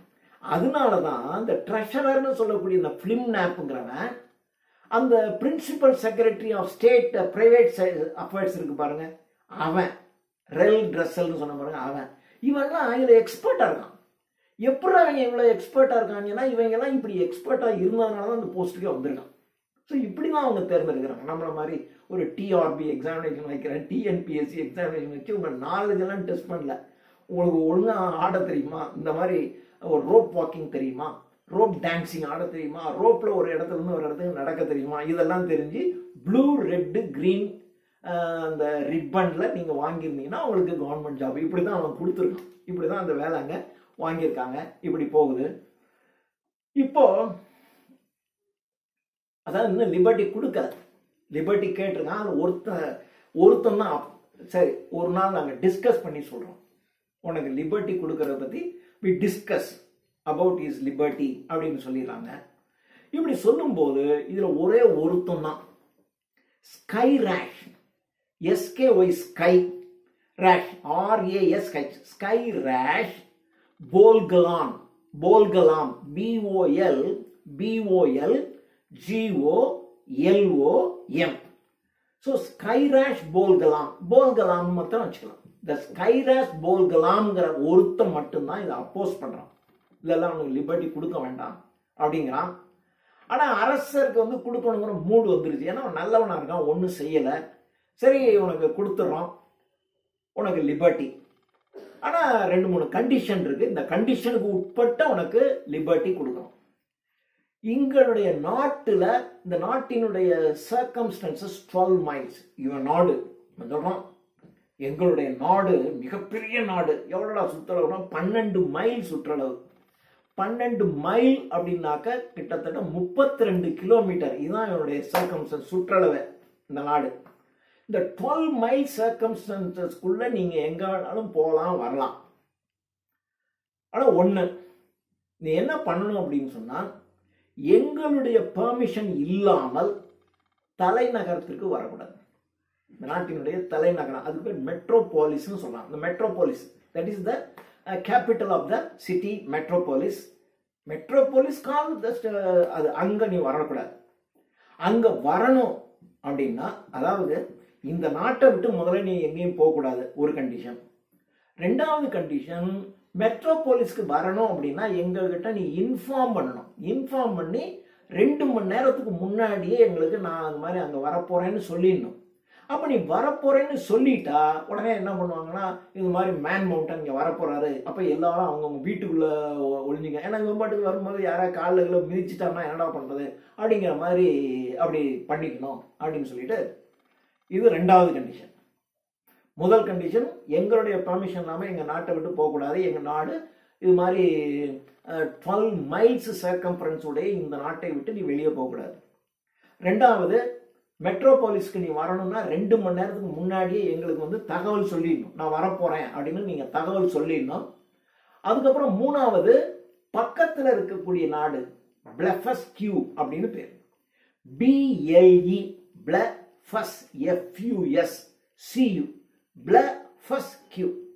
பிளஃபஸ்கியூ என்கின்ற பக்கத்து நாடு. அந்த நாட்டுக்கு இவங்களுக்கு ஒரு சண்டை. அதனால அது எங்களுடைய எதிரி நாடு. அந்த நாட்டோட எங்களுக்கு ஒரு பிரச்சனை வருது அப்படின்னா அந்த இதுக்கு நீ வந்து ஹெல்ப் பண்ணணும். இது ஒரு கண்டிஷன். ஓகே. அடுத்தது, நாங்கள் ஏதாவது பில்டிங் கட்டுவோம். பில்டிங் கட்டும்போது பெரிய பெரிய கற்கள்லாம் இருக்கும். அந்த கற்களெல்லாம் லிஃப்ட் பண்றதுக்கு நீ உதவினா, அவனுக்கு கல்லுங்கிறது இவ்வளவு பெரிய கல், நம்மளால இப்படி ஒரு கையிலே தூக்கி போட்டுருவோம் அந்த பக்கம்.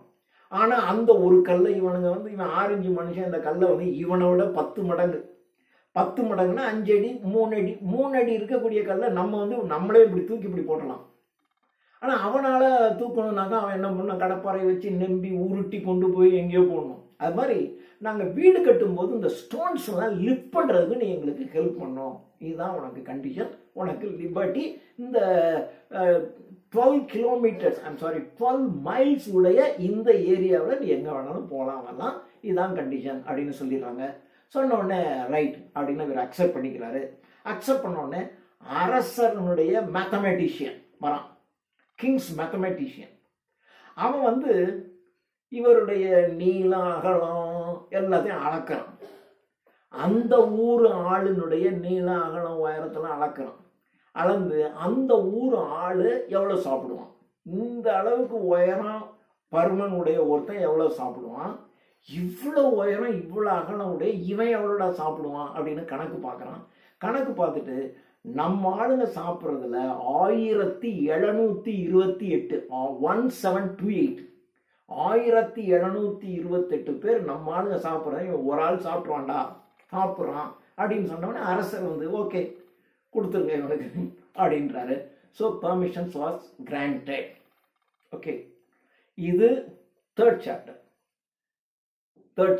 வந்துட்டாங்க. உங்களுக்கு செகண்ட் சாப்டர் எந்த இடத்துல முடிஞ்சிச்சுன்னு நான் சொல்லலைல்ல. அதான், அதாவது இவன் அந்த அந்த கொண்டு வந்து அந்த அந்த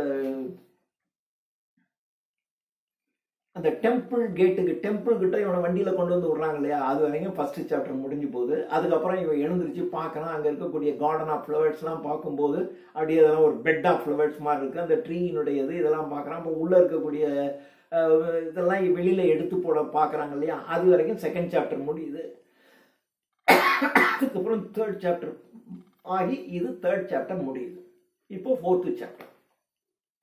ஃபோர்த்து சாப்டர்ல இப்போ அவன் நான் மெட்ரோபோலிஸ்க்கு வரணும். மெட்ரோபோலிஸ் என்பது Mildendo, MIL Mildendo, mil MIL DEN dendo, Mildendo அப்படிங்கிறதான் இவங்க நாட்டினுடைய தலைநகரம். அந்த தலைநகரம் ஒரு மெட்ரோபோலிஸ். மெட்ரோபோலிஸ் அப்படின்னா நம்ம காஸ்மோபாலிட்டன், எல்லா மக்களும் வசிக்கக்கூடிய அந்த பகுதி மெட்ரோபோலிஸ், பேரு மில்டென்டோ.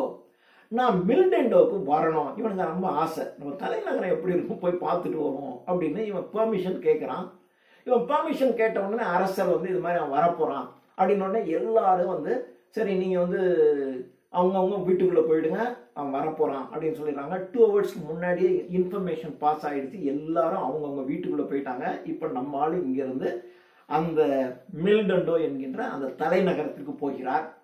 அந்த தலைநகரத்துக்கு போனோடனே அந்த தலைநகரத்தை சுற்றிலும் பார்த்தீங்கன்னா சூரிய எழுப்பியிருக்காங்க. கிட்டத்தட்ட 2.25 அடி உயரம். 2.25 அடிங்கிறது நம்ம காலு, அவ்வளோதான் ஹைட்டு. 2.25 அடி உயரம், 11 அங்குலம், ஒரு அடி கூட கிடையாது, 11 அங்குலம், ஒரு அடி அகலம், 2.25 அடி உயரத்துல ஒரு சுவர் 500 அடி. அதாவது எப்படி கட்டிருக்காங்கன்னா கரெக்டா ஸ்கொயர் ஷேப்ல, இந்த பக்கம் 500 அடி, இந்த பக்கம் ஒரு 500 அடி, இந்த பக்கம் ஒரு 500 அடி, 500 அடி. இந்த சுவரினுடைய உயரம் எவ்வளவு இருக்கலாம்னு பார்த்தா 2.25 அடி உயரம், அகலம் வந்து 11 இன்ச்சு. ஸோ 2.25 அடி உயரம், 11 இன்ச்சு அகலத்துல 500 அடி, 500 அடி, 500 அடி, 500 அடின்னு அந்த தலைநகரம், அரசர் இருக்கக்கூடிய அந்த பேலஸ் இருக்கு, அந்த இடம் அப்படி வச்சிருக்காங்க. இதனுடைய மைய பகுதியில தான் அரசருடைய பேலஸ் இருக்கு. அந்த பேலஸை சுத்தி இருக்கக்கூடிய ஃபர்ஸ்ட் ஸ்ட்ரீட் இருக்கு பாருங்க, அரச சபை, அந்த அரச சுத்தி இருக்கக்கூடிய ஃபர்ஸ்ட் ஸ்ட்ரீட், அந்த ஃபர்ஸ்ட் ஸ்ட்ரீட்ல அது நல்ல கொஞ்சம் பேலஸ் தான் சென்டர்ல இருக்கு. அந்த ஃபர்ஸ்ட் ஸ்ட்ரீட் அது கொஞ்சம் நல்ல கொஞ்சம் ஹைட்டா இருக்கு. இவன் வர்றான் அப்படின்னு தெரிஞ்ச உடனே எல்லாம் இன்ஃபார்ம் பண்ணியாச்சு. அவன் வரும்போதே ரொம்ப கேர்ஃபுல்லாக நீ வரணும், யார் மேலேயும் இடிச்சிடக்கூடாது, எதையும் கட்டடத்தை நசிக்கக்கூடாது, இடிச்சிடக்கூடாதுங்கிற இன்ஸ்ட்ரக்ஷனோட அப்படியே வர்றான். வந்த உடனே அப்படியே அந்த ஃபர்ஸ்ட் ஸ்ட்ரீட்டுக்கு பாருங்க, அந்த ஃபர்ஸ்ட் ஸ்ட்ரீட் அது அந்த பேலஸ், அந்த பேலஸுக்கு முன்னாடி இருக்கிற அந்த ஃபர்ஸ்ட் அது அது அது பார்த்தீங்கன்னா கிட்டத்தட்ட 5 அடி உயரம், 5 அடி உயரம் அந்த கேட். அந்த அந்த பேலஸ் இருக்குன்னா அந்த பேலஸுக்கு உள்ள போற ஒரு கேட் இருக்கும்ல, அந்த கேட் வந்து 5 அடி உயரம் இருக்கக்கூடிய ஒரு கேட்டு இருக்கு. இப்போ அரசர் இருக்கக்கூடிய அரச சபைக்கு போக முடியாது. எப்படி போறது? ஏன்னா இவன் இருக்கிற ஹைட்டுக்கு அந்த இதுக்கு உள்ள போக முடியாது. ஆனா இவன் வந்துட்டான். அப்ப எப்படா உள்ள போறது, எப்படா இவங்கெல்லாம் பாக்குறதுன்னு எனக்கு தெரியல. உடனே என்ன பண்ணாங்க அப்படின்னாக்க, உடனே 2 சேர் தயாரிக்கிறாங்க, ஸ்டூல் மாதிரி, 2 ஸ்டூல் மாதிரி தயாரிக்கிறாங்க. அதுல ஒரு ஸ்டூல் இப்படி போடுறாங்க, ஒரு ஸ்டூல் இப்படி போடுறாங்க. இவன் என்ன பண்றான்னா இப்படி சைடு வைஸ் இப்படி படுத்துக்கிறான். இப்படி இந்த ஒரு ஸ்டூல்ல தலையை வச்சுக்கிறான், இன்னொரு ஸ்டூல்ல காலை வச்சுக்கிறான். அப்படி 2க்கும் இடையில அவன் உடம்பு இருக்கு. இப்ப நம்ம அந்த மாதிரி படுக்கலாம்ல, இந்த பக்கம் ஒரு சேர் இருக்கு, இந்த பக்கம் ஒரு சேர் இருக்கு, நடு பகுதி மாத்திரம் கொஞ்சம் ஸ்பேஸ் இருக்கு, அந்த ஸ்பேஸ்ல நம்முடைய பாடி இருக்கும். இங்கேயும் இங்கேயும் வச்சுக்கிறதுக்கு தலையும் நம்ம பட்டக்ஸையும் வச்சுக்கிறதுக்கு மட்டும் அந்த சேர் பயன்படும். அப்படி வச்சுக்கிட்டு இப்படி படுத்துக்கலாம். இப்படி படுத்துக்கிட்டு பார்க்குறான். பார்க்க அங்கே வந்து ராணி தெரியுறாங்க. ராணியை பார்த்த உடனே ராணிக்கு பயங்கரமான சந்தோஷம், எங்கப்பா மேன் மவுண்டன் நம்மளை பார்க்குறான்டா அப்படின்னு. அவங்க தங்களுடைய ஹேண்ட் அப்படி நீட்டுறாங்க. இந்த மாதிரி ரொம்ப சந்தோஷப்பட்டாக அது முக்கியமான நபர்களை பார்த்தா இந்த மாதிரி இங்கிலாந்தினுடைய பழக்கம் என்ன அப்படி. ஏன்னா லில்லிபுட் என்பதே இங்கிலாந்துக்கு மறு பேர்ல தான் அதை எழுதுறான், பின்னாடி சொல்றாங்க. அப்படி கையை நீட்டுறாங்க. கையை நீட்டினோடனே அவன் அதை அவங்க கிஸ் பண்றான், கிஸ் பண்ணிடுறான். இது ஒரு சந்தோஷமான நிகழ்ச்சி. அதுக்கப்புறம்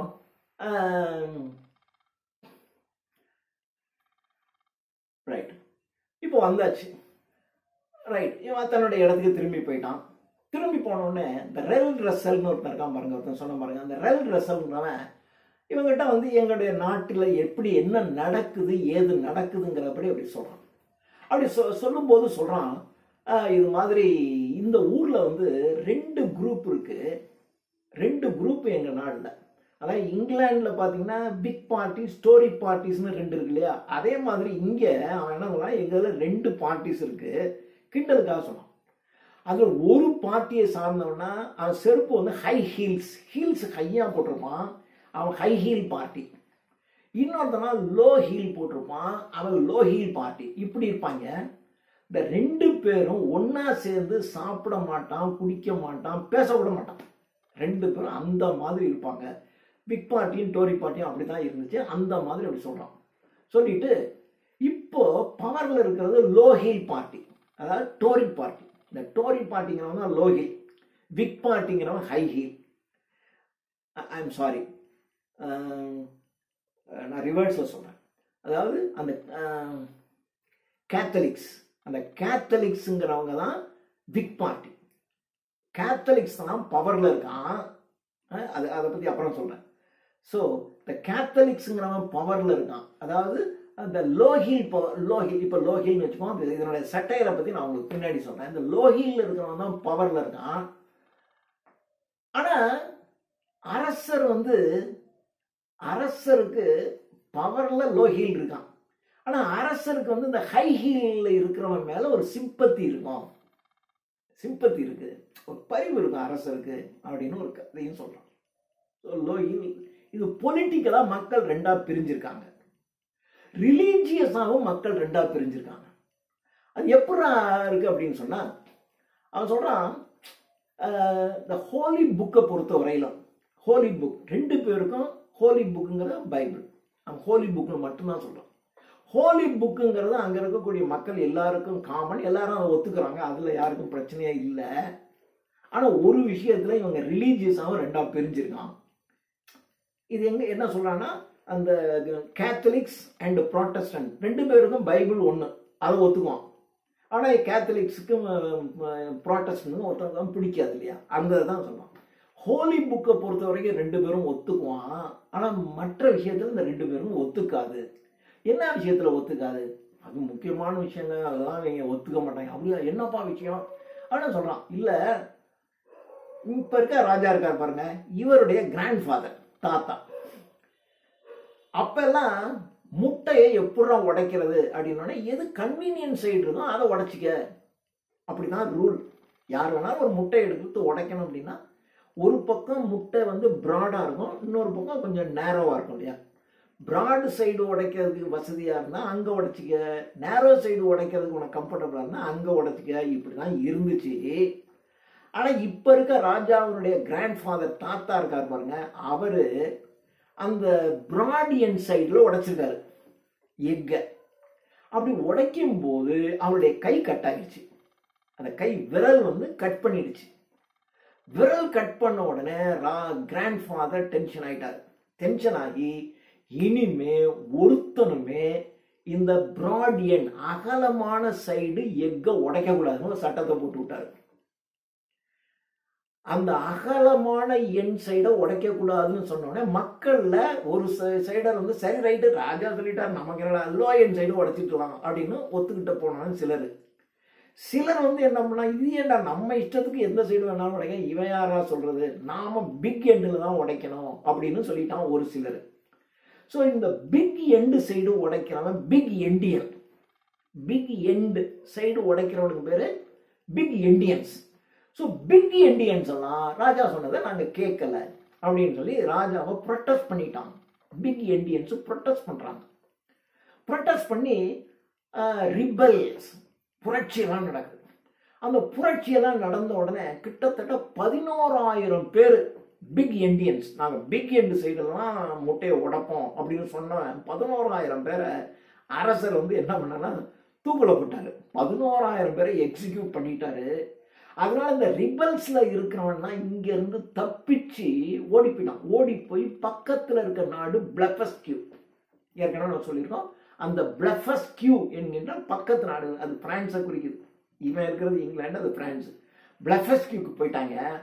ஸோ அந்த பிளஃபஸ்கியூல இருக்கவனெல்லாம் அங்க இருந்து எப்ப வேணாலும் நம்ம நாட்டு மேல படையெடுத்து வர்றதுக்கு தயாராக இருக்கான்.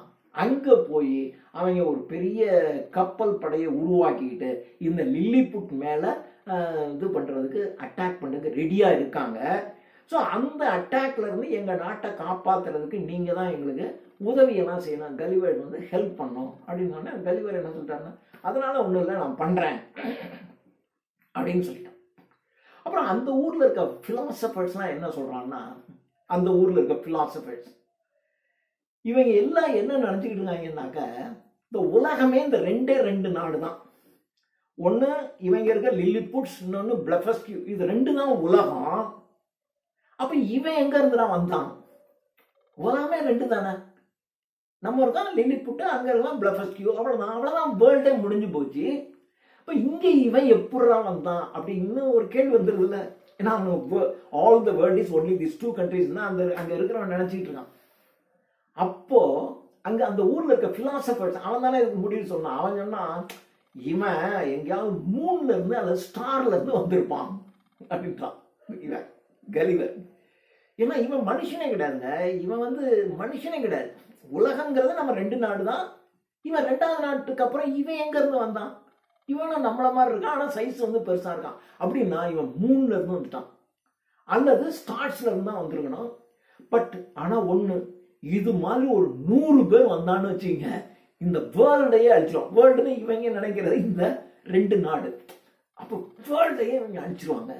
ஏன்னா அந்த பிளஃபஸ்கியூல இருக்கவனே இவங்க மாதிரி தான் ஆளு. இந்த சைஸ் உயரம்னா இதே மாதிரி தான் இருக்காங்க. அதனால இது மாதிரி 100% இந்த ஆள் மாதிரி வந்தான்னு சொன்னா நம்ம அந்த உலகத்தையே அழிச்சிருவாங்க. உலகம்னா அவங்க கணக்குப்படி இந்த 2 நாட்டையுமே அழிச்சிருவாங்க அப்படின்னு சொல்றாங்க. சொல்லிட்டோன்னே இவர் இந்த சண்டை வந்துச்சுன்னா நான் வந்து உதவி செய்யறேன் அப்படின்னு சொல்லிடுறாரு. இது அடுத்தது பாத்தீங்கன்னா, அடுத்தது சாப்டர் 5. இந்த சாப்டர் 5ல இப்போ இங்க இருந்து பாக்குறாங்க, அங்க இருந்து ஒரு 50 பெரிய கப்பல் நிக்குது. ஆனா அவனுங்களை பொறுத்த வரைக்கும், லில்லிபுட்டியன்ஸை பொறுத்த வரைக்கும் பிளஃபஸ்கியூனுடைய கப்பல் 50 ஷிப்ஸ் அங்க நிக்குது. அங்க 30,000 sailors இருக்கான். அந்த 50 கப்பல்லையும் 30,000 அதாவது ஒரு கப்பலுக்கு 600 பேர், 50 கப்பலுக்கு 50 × 60 30,000 sailors அங்க இருக்கான் அந்த ஷிப்ல. பாக்குறாரு. ஓகே, இது இந்த 2 நாட்டையும் பிரிக்கிற ஒரு கடல் பகுதி, நீர் பகுதி. அது எவ்வளோடா இருக்கு அப்படின்னு சொன்னா, கிட்டத்தட்ட 800 yards, 800 கெஜம். ஒரு யார்டுங்கிறது 3.25 அடி. அப்ப 800 × 3.25 கிட்டத்தட்ட ஒரு 25,000 அடி, 25,000 feet. 1000 அடி 25,000 feet. இவ்வளவுதான். அப்படின்னா அது ஒரு லெஸ் தென் ஒரு 2 to 3 kilometers. அவ்வளவுதான் இதனுடைய நீளம். இங்க இருந்து பார்க்கலாம் அங்க இருக்கு. உடனே நம்மளால என்ன பண்றாங்கன்னா, சரி நீங்க ஒரு நீடில்லாம் எடுத்துட்டு வாங்க அப்படின்றான். அப்போ நீடில்லாம் கொண்டு வராங்க. நீடில்லாம் கொண்டு வந்த உடனே நீடில் ஊசி, அவங்க ஊசி, அந்த ஊசி இத்தனோண்டு இருக்கு. அவன் இந்த எல்லா நீடிலையும் வாங்கி ஒன்னு வளைச்சி ஒரு செயின் மாதிரி செய்யறான். ஹூக் மாதிரி செய்யறாரு. அந்த ஹூக்கினுடைய எட்ஜில் ஒரு த்ரெட்டை கட்டிக்கிறார், கயிறை கட்டிக்கிறார். இது மாதிரி 50 ஹூக்கு ரெடி பண்றாரு. 50 ஹூக்கு ரெடி பண்ணிட்டு இங்க இருந்து அவர் போறாரு. அந்த 800 yards இருக்கக்கூடிய அந்த அந்த அவனுங்களுக்கு அது பெரிய கடல். அந்த 500 yards, அந்த 800 yards இருக்கக்கூடிய அந்த வாட்டர் இருக்கு இல்லையா, அதுல இவர் இறங்கி போறாரு. இறங்கி போறாரு, கால் மட்டும் தான் இருக்கு. இவருக்கு கால் லெக் முழங்கால் அளவுக்கு தான் இருக்கு. அவன் பயந்துட்டான். ஏன்னா அவன் இருக்கிறது 4 இன்ச்சு. இவரு கடலுக்குள்ள இறங்கி இப்படி நடந்து, அவனுக்கு கடலுக்குள்ள இறங்கி கடலுக்குள்ள இறங்கி நடந்து போறான்டா அப்படின்னு இப்படி நடந்து போறாரு. ஒரு முழங்கால் அளவுக்கு வந்துச்சு. அப்புறம் கொஞ்சம் தூரம் போக அப்படி தண்ணி கொஞ்சம் கொஞ்சமா வந்து இடுப்பு அளவுக்கு வந்துருச்சு. இன்னும் கொஞ்சம் கொஞ்சம் ஒரு மிடிலுக்கு போகும்போது கழுத்து அளவுக்கு வந்துருச்சு. இன்னும் கொஞ்சம் தாண்டும் போது இவர் முழுகிற மாதிரி ஆயிடுச்சு. அதாவது 7 அடி அந்த கடல்ல அவனுங்களுக்கு கடல் என்கின்ற சொல்லுடைய நடுப்பகுதி பார்த்தீங்கன்னா 7 ஃபீட். 7 ஃபீட்னாக்கா நம்ம 6 அடி 6 அடியோட தலையை மேலே ஒரு அடி மேலே போகணும், அவ்வளோதான் அவனுக்கு கடவுள். இப்போ நம்மால் போகும்போது கழுத்தளவுக்கு இருக்கு அப்படின்னு கொஞ்சம் போகும்போது தலை உள்ள போயிடும் போல தண்ணிக்குள்ள. அப்போ அந்த இடத்துல மாத்திரம் கொஞ்சம் ஸ்விம் பண்ணிக்கிறாரு. சும்மா நடந்து தான் போறாரு, அப்படியே நடந்து போறாரு. கொஞ்சம் தூரம் போனோடனே கொஞ்சம் ஆழம் கூட வருது, ஆழம் கூடனா கொஞ்சம் கூட. அந்த இடத்துல தான் கொஞ்சம் ஸ்விம் பண்றாரு. ஸ்விம் பண்ணி அந்த கொஞ்சம் தூரம் கடந்தோடனே மறுபடியும் அப்படின்னு நடந்து அங்கே போறாரு. அவனுங்க 30,000 50 கப்பல் 30,000 செயிலர்ஸ் இருக்கான், வில்லம்பெல்லாம் வச்சுக்கிட்டு இருக்கான், ரெடியா இருக்கான். நம்மால் என்ன பண்றாருன்னா கர்ச்சீஃப் வச்சிருக்காரு. அந்த கர்ச்சீஃப் வச்சு முகத்தை மாத்திரம் மறைச்சிக்கிறாரு. ஏன்னா அவன் பாட்டுக்கு வில்லம்பு விட்டான்னா நம்ம மூஞ்சில படக்கூடாதுன்னு அதை மாத்திரம் வச்சுக்கிட்டாரு. 50 ஹூக்கு கொண்டு போனார் பாருங்க. ஒவ்வொரு ஷிப்லையும் அவனுங்களுக்கு அந்த ஷிப்பு இவருக்கு சின்ன பொம்மை மாதிரி அப்படியே ஹூக்ல, அதாவது ஊசியில செஞ்ச அந்த ஹூக்ல இப்படி இப்படி மாட்டுறாரு. மாற்றி எல்லாத்தையும் கையில பிடிச்சி இழுத்துட்டு வந்துட்டாரு. சண்டையே நடக்கல, எல்லாத்தையும் இழுத்து கொண்டு வந்துட்டாரு. இழுத்து கொண்டு வந்தோடனே இங்க இருக்கிறவனுக்கு பார்த்தா ஒரே பயங்கரமான இழுத்து கொண்டு வந்த உடனே லில்லிபுட்டினுடைய அரசர் அந்த நாட்டினுடைய மிக உயரிய விருது நார்டாக்னு பேரு, NARDAC.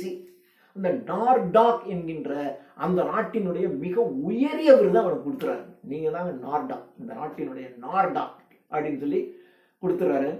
ஏன்னா ஒரு சண்டையே போடாம எங்க ஆளுங்களை கூட நீங்க கொண்டு வந்துட்டீங்க அப்படின்னு சொல்றாங்க. சொல்லிட்டு இப்போ ராஜாவுக்கு பேராசை வந்துருது. நீங்க என்ன ரொம்ப சந்தோஷம், நீங்க சண்டை போட்டு அந்த நாட்டையே அழிச்சிருங்க. ஏன்னா போனா அப்படி எல்லா கவையும் இழுத்துட்டு வந்துட்டான், இவன் போனான்னா அந்த நாட்டையே அழிச்சிட்டு வந்துடுவான் அப்படின்ட்டு நீங்க எங்களுக்காக அந்த அந்த பிளஃபஸ்கியூ என்கின்ற நாட்டையே நீங்க அழிச்சிடணும் அப்படின்னு சொல்றாரு. அழிச்சினோடனே இப்ப கலிவர் சொல்றாரு, நோனோ உங்களுக்கு எதிரியா இருக்கான், நீங்க அவனுக்கு பண்ணணும்னு சொன்னீங்க, அதை பண்ணியாச்சு. அப்புறம் அந்த இன்னொரு நாட்டையெல்லாம் நம்ம அழிக்கிறதுங்கிறது அவ்வளோ அன்ஃபேர், நல்லது இல்லை அப்படின்னு சொல்றாரு. சொன்ன உடனே ராஜாவுக்கு கொஞ்சம் இவருக்கு கொஞ்சம் வருத்தம் வந்துருச்சு, அரசருக்கு. இருந்தாலும் வெளியில காட்டிக்கல. இந்த மீன் டைம் அந்த பிளஃபஸ்கியூல இருக்கணும்னு பார்த்தான். எங்க அப்பா அங்கங்க ஒருத்தன் வர்றான், ஏன்னா சண்டையே போடாம எல்லா கப்பலையும் இழுத்துட்டு போயிட்டான். இவன் இருக்கிற வரைக்கும் சண்டையெல்லாம் போட முடியாது, நம்ம சமாதானமா போயிடுவோம் அப்படின்னு சொல்லிட்டு இந்த பிளஃபஸ்கியூங்கிறவன் என்ன பண்ணுவான்னா, நாங்கள் வந்து சமாதான உடன்படிக்கைக்கு வரணும் அப்படின்னு அங்கேருந்து சொல்கிறான். சொன்ன உடனே ஓகே என்று இன்வைட் பண்ணுறாங்க. இன்வைட் பண்ண உடனே அவங்க வர்றாங்க. வந்த உடனே அவர்களுக்கு அந்த பிளஃபஸ்கியூஸ்க்கு வந்து எல்லாருக்கும் நல்ல மரியாதை கொடுக்கப்படுது. மரியாதை கொடுத்த உடனே அப்புறம் இந்த பிளஃபஸ்கியூக்காரன் திரும்பி போகும்போது ஒரு உடன்படிக்கை ஏற்படுது, சமாதான உடன்படிக்கை ஏற்படுது. இனிமேல் நாங்கள் உங்களோட சண்டையெல்லாம் போட மாட்டோம்னு அந்த பிளஃபஸ்கியூக்காரன் அஷ்யூர் பண்ணிட்டான். அப்போ பிளஃபஸ்கியூக்காரன் போகும்போது கலிவர்கிட்ட நீங்கள் வந்து எங்கள் நாட்டுக்கு நீங்கள் வரணும், கெஸ்ட்டாக நீங்கள் வரணும்னு இன்வைட் பண்ணுறாங்க. இன்வைட் பண்ண உடனே இவனும் வந்து சரி நான் வரேன் அப்படின்னு சொல்லிட்டு அரசர்கிட்ட கேட்கலாம், இது மாதிரி கூப்பிட்றாங்க, நான் ஒரு சந்தர்ப்பம் வரும்போது நான் போயிட்டு வரணும் பண்ணோடனே ஓ அப்படின்னு சொல்லிடுறான். அப்படி பெர்மிஷன் கொடுத்தால் கூட அரசருக்கு வந்து அது மனசுக்குள்ளே பிடிக்கல. முதல்ல நாம சொல்லி அந்த நாட்டை அழிச்சிட்டு வரனா கேட்க மாட்டேங்கிறான், இப்போ என்ன அந்த நாட்டுக்கு கெஸ்ட்டாக போகிறதுக்கு நம்மகிட்ட பெர்மிஷன் கேட்குறான் அப்படின்னு சொல்லி அவருக்கு பிடிக்கல. இது ஒன்று நடக்குது. இதுக்கு முன்னாடி ஒரு சின்ன நிகழ்வு ஒன்று நடந்துச்சு. நடுவில் அந்த லிபர்ட்டி இவருக்கு கொடுக்கறது முன்னாடி அந்த அரசர் அந்த இதுகிட்ட போறான். போன உடனே அந்த அந்த அந்த தலைநகருக்கு போனான் இல்லையா, அந்த தலைநகருக்கு போனான். அந்த தலைநகருக்கு வந்து மில்டெண்டாவுக்கு போனான். அந்த மில்டெண்டாவுக்கு போன உடனே அங்கே 2 சேரை வச்சுக்கிட்டு அந்த ராணியெல்லாம் பார்த்தான் இல்லையா, அந்த இடம். அதை முடிச்சுட்டு வந்துடுறான். வந்த உடனே ஒரு சில நாட்களில் அரண்மனையில் தீ பிடிச்சிருது. 2 இடம் அவங்க சொல்ல விட்டு போய் அரண்மனையில் தீ பிடிச்சிருது. தீ பிடிச்ச உடனே இவன் இங்கேருந்து பார்க்குறான், அரண்மனையில் தீ பிடிச்சி அது இத்தனோண்டு தானே, அது தெரியுது. தீ பிடிச்சி எரியுது. உடனே இவனுடைய ஹெல்ப்பை கேட்குறாங்க, நீங்கள் வந்து அதை அணைச்சிருங்க அப்படின்ட்டு. இவனும் வேக வேகமாக போகிறான்.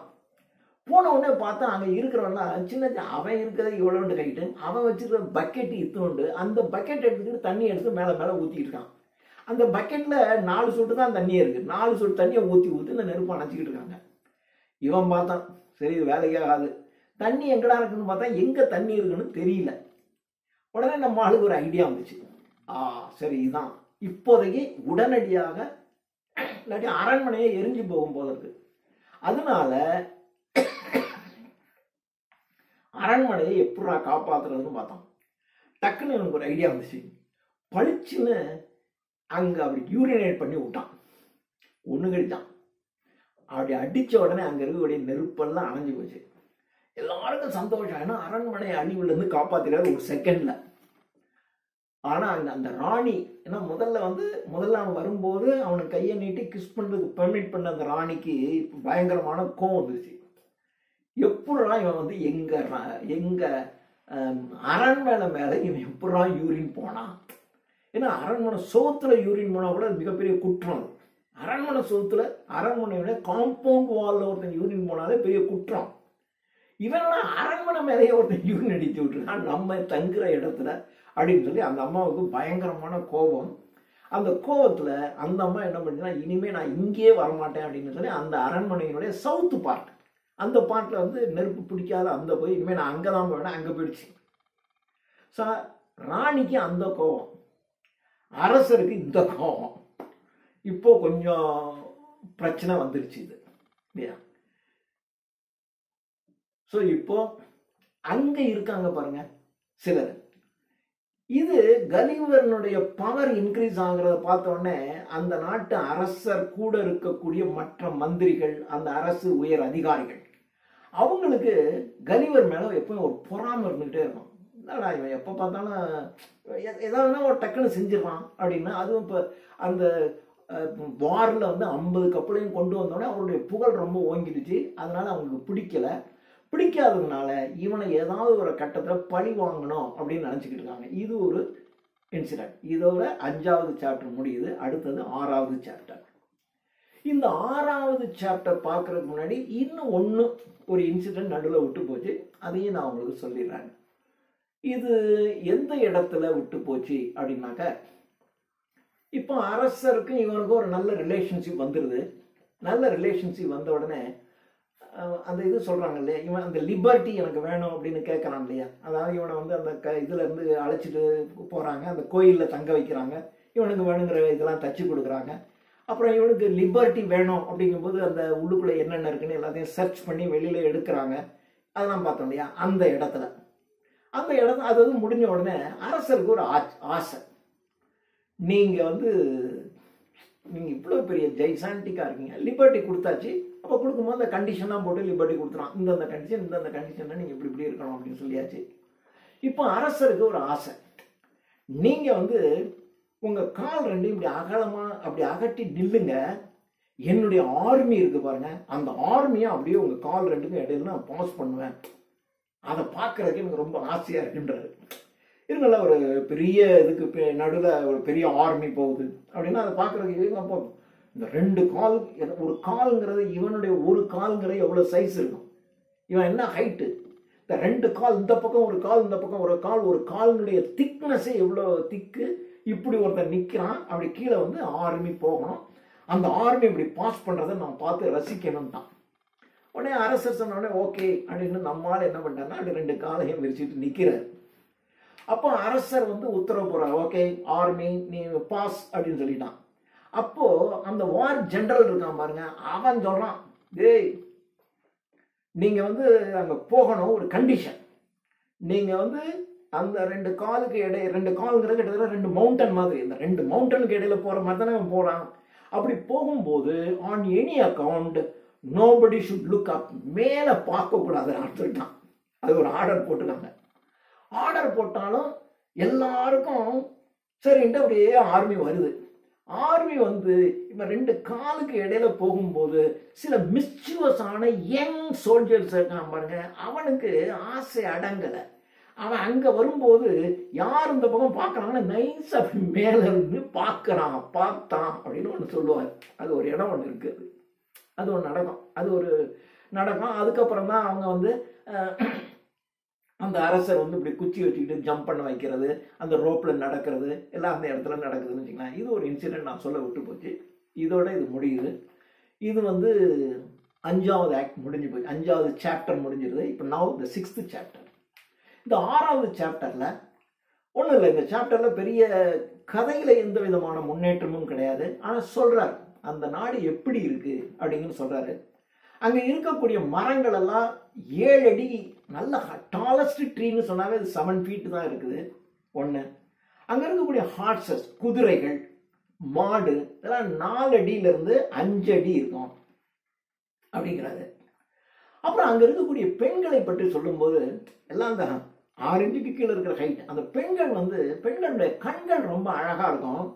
அந்த கண்கள் கண்ணுக்கு தெரியாத ஊசி மாதிரி அந்த கண்கள் அந்த அளவுக்கு நம்முடைய இதயத்தை ஊடுருவி செல்லும் தன்மை வாய்ந்ததாக அது இருக்கும் அப்படின்னு சொல்றாரு. சொல்லிட்டு அந்த நாட்டினுடைய கல்வி அறிவை பத்தி சொல்றாரு. அது பல பல காலங்கள், யுகங்களாக அங்க கல்வி வளர்ச்சி நல்லா இருக்கு. நிறைய ஏஜஸ், சோ மெனி ஏஜஸ் அங்க லேர்னிங் இருக்கு.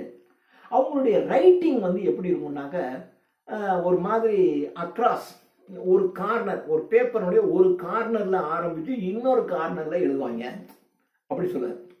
ஒரு பேப்பருடைய ஒரு கார்னர்ல ஆரம்பிச்சு இன்னொரு கார்னர், ஒரு கார்னர் டு இன்னொரு கார்னர், அந்த மாதிரி ஒரு ஸ்லாண்டிங்கா தான் இவங்க எழுதுறாங்க அப்படிங்கிற மாதிரி சொல்றாரு. அப்புறம் இவங்களை புதைக்கும் போது தலைகீழ தான் புதைக்கிறான். அதாவது இந்த ஃபேஸ் இருக்கு பாருங்க, ஃபேஸ் பூமியை நோக்கி இருக்கிற மாதிரி தான் இவங்க புதைக்கிறாங்க அப்படிங்கிற மாதிரி அப்படித்தான் அவங்க புதைக்கிறாங்க. அப்புறம் அப்புறம் தண்டனை இந்த நாட்டில் எப்படி இருக்கு அப்படின்னு சொன்னா, தப்பு செஞ்சா தண்டனை. இவன் தப்பு செஞ்சிட்டான்னு ஒருத்தன் இன்ஃபார்ம் பண்றான்னு வச்சுங்களேன். அப்ப இன்ஃபார்ம் பண்ணாக்க இவன் இந்த தப்பு செஞ்சிட்டான் அப்படின்னு ஒருத்தன் இன்ஃபார்ம் பண்றான். உடனே அவன் தப்பு செஞ்சவனை பார்த்து அவன் தப்பு செஞ்சாங்கிறத கண்டுபிடிச்சிட்டாங்கன்னா உடனே அவனுக்கு டெத்து தான் punishment. Death is the punishment. Suppose அவன் மேல பொய்யா ஒருத்தன் இவன் தப்பு பண்ணிட்டான்னு சொல்லியிருந்தான்னு வச்சுங்களேன், எவன் பொய்யா ஒருத்தன் மேல சொன்னானா அவனுக்கு தான் தண்டனை. ஸோ அந்த நாட்டில் கிரிமினலுக்கு கொடுக்கிற தண்டனையை விட பொய் சொல்றவன், அப்புறம் டிஸ்லாயலாக இருக்கிறவன், அரசுக்கு நேர்மையற்று இருக்கின்றவர்கள், பொய் சொல்றவங்க, இவங்களுக்கு தான் தண்டனை ஜாஸ்தி. அப்படித்தான் அந்த நாட்டில் இருக்கு. அப்புறம் அங்க நீதி தேவதை இருக்காங்க பாருங்க. அந்த நீதி தேவதைக்கு 6 கண்கள், 2 கண் முன்னாடி 2 கண் பின்னாடி, இந்த சைடு ஒரு கண்ணு இந்த சைடு ஒரு கண்ணு, 6 கண்கள் இருக்கு அந்த நீதி தேவதைக்கு. அந்த நீதி தேவதையினுடைய வலது கையில பாத்தீங்கன்னா ஒரு பேக் பை இருக்கும். அந்த பை திறந்து இருக்கும். அந்த பை நிறைய கோல்டு இருக்கும். இன்னொரு பக்கம் கத்தி. அந்த கத்தி எதுக்குள்ள இருக்குன்னா உரைக்குள்ள இருக்கக்கூடிய கத்தி. இப்படிதான் இருக்கும் நீதி தேவதை. இப்ப நம்ம ஊர்ல நீதி தேவதைங்க கண் கட்டி இருக்கும், தராசு ஒண்ணு கை வச்சிருக்கோம். இதான் நம்ம ஊர் நீதி தேவதை. அவன் நாட்டு நீதி தேவதை இப்படிதான் இருக்கு. அதுக்கு என்ன காரணம் அப்படி சொல்றான்னா, மொத்தம் 6 கண்கள். அப்போ 360 டிகிரி எந்த பக்கம் தப்பு நடந்தாலும் நீதி தேவதை கண்டுபிடிக்கணும். ஒண்ணு. ரெண்டாவது, தப்பு செய்யாம இருக்கிறவனுக்கு பரிசு. அதான் ஓப்பன் பேக்ல கோல்டு. தப்பு பண்ணாம இருக்கிறவனுக்கு பரிசு. தப்பு பண்ணுறவனுக்கு தண்டனை, ஆனா அது க்ளோஸ்டு. அதாவது தப்பு பண்ணினவனுக்கு தண்டனை கொடுக்கறதுக்கான முக்கியத்துவத்தை விட ஓப்பன் நைஃபா இருந்தா டக்குன்னு எடுத்து வெட்டிடலாம். அது க்ளோஸ்டு நைஃப். அதனால தண்டனை கொடுக்கறத விட ரொம்ப முக்கியத்துவம் எதுக்கு கொடுக்கறதுன்னா, தப்பு பண்ணாதவனுக்கு பரிசு கொடுக்கறதுல தான் அந்த நாடு கவனமாக இருக்கு. அது ஒரு நல்ல குவாலிட்டிஸ். அப்புறம் மக்களுக்கு குட் மாரல்ஸ், நல் ஒழுக்கங்கள், குட் குவாலிட்டிஸ், இதுக்கு தான் அதிகமாக முக்கியத்துவம் கொடுக்குறாங்க. அப்புறம் அந்த நாட்டினுடைய அரசு வேலைக்கு வரணும்னா அவங்களுக்கு நல்ல மாரல்ஸ் இருக்கணும், குட் குவாலிட்டிஸ் இருந்தால் நீங்கள் அரச சபைக்கு போயிடலாம். நீங்கள் கடவுள் நம்பிக்கை இல்லாதவங்களா இருந்தால் உங்களுக்கு அரச சபையில் வேலை இல்லை. கடவுள் நம்பிக்கை இருக்கணும், அது முக்கியமாக கருதப்படுகிறது.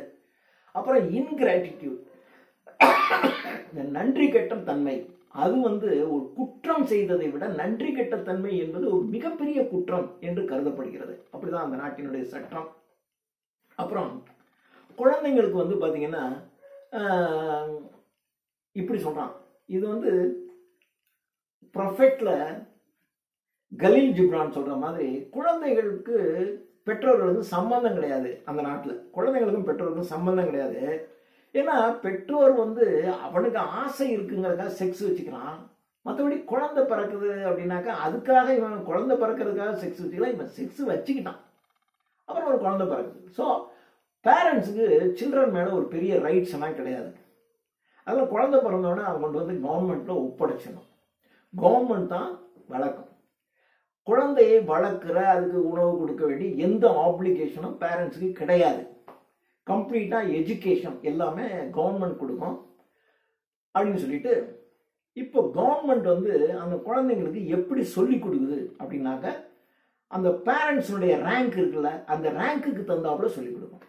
நல்ல ஹை ரேங்க்ல இருக்கிற குழந்தைங்களுக்கு ஹையான எஜுகேஷன், அடுத்த மிடில் ரேங்க்ல இருக்கிறவனுக்கு மிடிலான எஜுகேஷன், ரொம்ப லோ ரேங்க்ல இருக்கக்கூடிய பீப்புள் அந்த பீப்புளுடைய குழந்தைங்களுக்கு ஒரு லோ எஜுகேஷன் அப்படி தான் கொடுக்குது அப்படின்றான். நீங்கள் பாருங்கள் அந்த நாட்டில் எப்படி இருக்குன்னு சொல்லி இப்படி தான் கொடுக்கும். பாய்ஸ் அண்ட் கேர்ள்ஸை தனித்தனியாக தான் வளர்ப்பாங்க, தனித்தனியாக வளர்ப்பாங்க. ரெண்டு பேருக்கும் ஒரே கல்வி தான். ஆனால் எக்ஸசைஸ் கொடுக்கும்போது பாய்ஸுக்கு எக்ஸசைஸ், அதாவது ஃபிசிக்கல் எக்ஸசைஸை பொறுத்த வரைக்கும் பாய்ஸுக்கு அதிகம், கேர்ள்ஸுக்கு வந்து அவ்வளோ கிடையாது, கொஞ்சம் குறைச்சி தான் இருக்கும், ரொம்ப மைல்டாக தான் கொடுப்பாங்க. அப்புறம் யார் யார் எவ்வளவு நாள் கற்றுக்கணும் அப்படின்னு கொடுத்துட்டு, கேர்ள்ஸுக்கு வந்து 12 வயசு வரைக்கும் தான் கேர்ள்ஸுக்கு வந்து ஸ்கூல். 12 வயசு வரைக்கும், அதுக்கப்புறம் வந்து அவங்களுக்கு இது கிடையாது, அதுக்கப்புறம் அவனுக்கு எஜுகேஷன் கிடையாது. ஏன்னா 12 வயசுக்கு அப்புறம் கேர்ள்ஸுக்கு வந்து மேரேஜுக்கு அவங்கள தயார் பண்ணணும். அதுதான் அவங்களுக்கு. சன்ஸ் ஆஃப் நோபிள்ஸ், முதல் சொன்ன பாருங்க, நோபிள்ஸாக இருக்கிறவனுடைய சன்ஸுக்கு 15 வருஷம் கல்வி. ஏன்னா அவன் வந்து அடுத்து அவன் தான் நோபிள், அவன் தான் பெரிய இதுக்கு வரப்போறான், அதாவது வாரிசு மாதிரி. அதனால அவனுக்கு 15 வருஷம் கல்வி. மெர்ச்சன்ஸாக இருக்கிறவனுக்கு 7 வருஷம், கேர்ள்ஸுக்கு 12 வருஷம் கொடுத்துட்டு, ஃபார்மர்ஸ் லேபரர்ஸ், விவசாயிகள் லேபரராக இருக்கிறவனுக்கு நோ எஜுகேஷன், அவங்களுக்கு கல்வி கிடையாது அப்படின்னு சொல்றான். கொடுத்துட்டு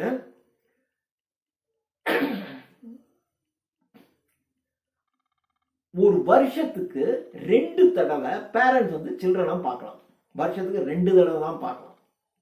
அப்படி பார்க்கும்போது கண்டிஷன் என்னன்னா, இவங்க குழந்தைங்களை கிஸ் பண்ணக்கூடாது, அப்புறம் போய் ஐயோ என் பிள்ளையே அப்படின்னு டெண்டர் வேர்ட்ஸ் யூஸ் பண்ணக்கூடாது. நீ போகலாம், பார்க்கலாம், பேசலாம், வந்தலாம், அவ்வளோதான். So you should not kiss your children, should not give any tender words use பண்ணக்கூடாது, should not give any gifts கொடுக்கக்கூடாது, டாய்ஸ் எதுவும் கொடுக்கக்கூடாது, ஸ்வீட்ஸ் எதுவும் கொடுக்கக்கூடாது.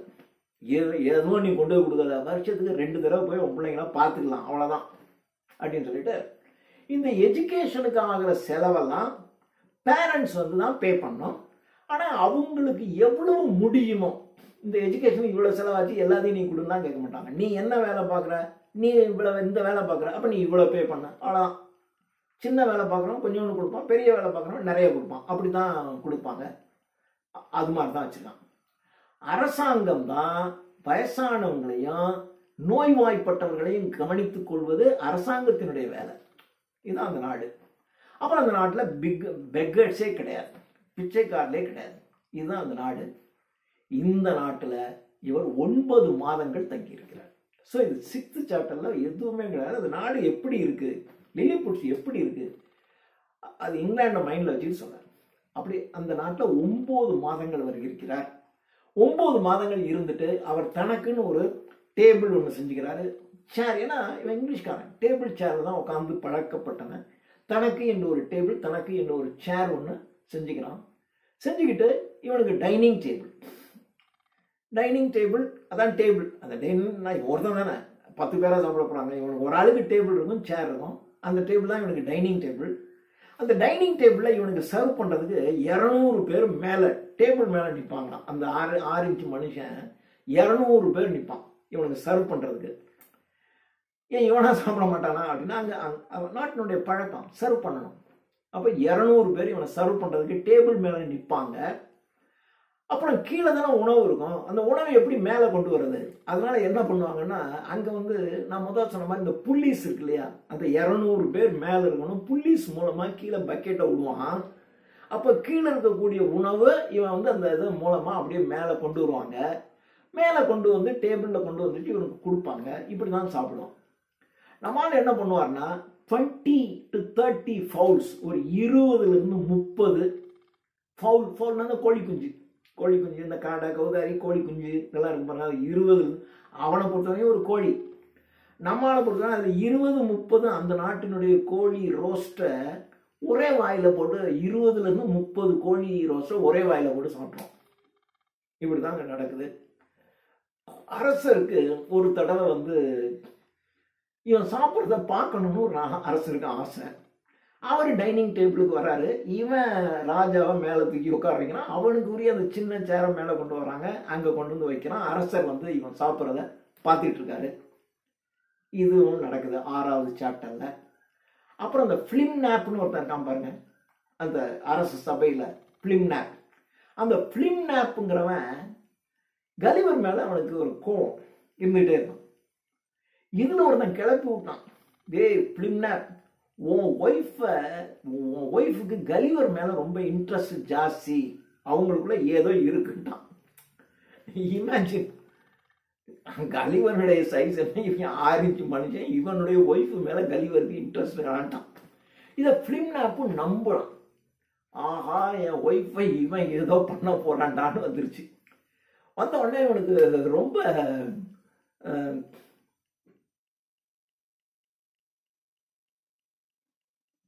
ஃபிலிம் நாப்புக்கு ரொம்ப கோவம் வந்துருச்சு. கோவம் வந்து இவனை கலிவரை எப்படா பழி வாங்குறதுன்னு அவன் துடிச்சுக்கிட்டு இருக்கான். இந்த மீன் டைம் அவன் கொஞ்சம் விசாரிக்கும் போது அப்புறம் இவனுக்கு புரியுது. ஏன்னா ஃபிலிம் நாப் வந்து அந்த ஃபிலிம் நாப்பினுடைய ஒய்ஃபு கலிவரை பார்க்க போறா, அது உண்மைதான். அது ஆனால் போகும்போது அவன் தனியாக போகல, தன்னுடைய டாட்டரையும் கூட்டிட்டு போறான்.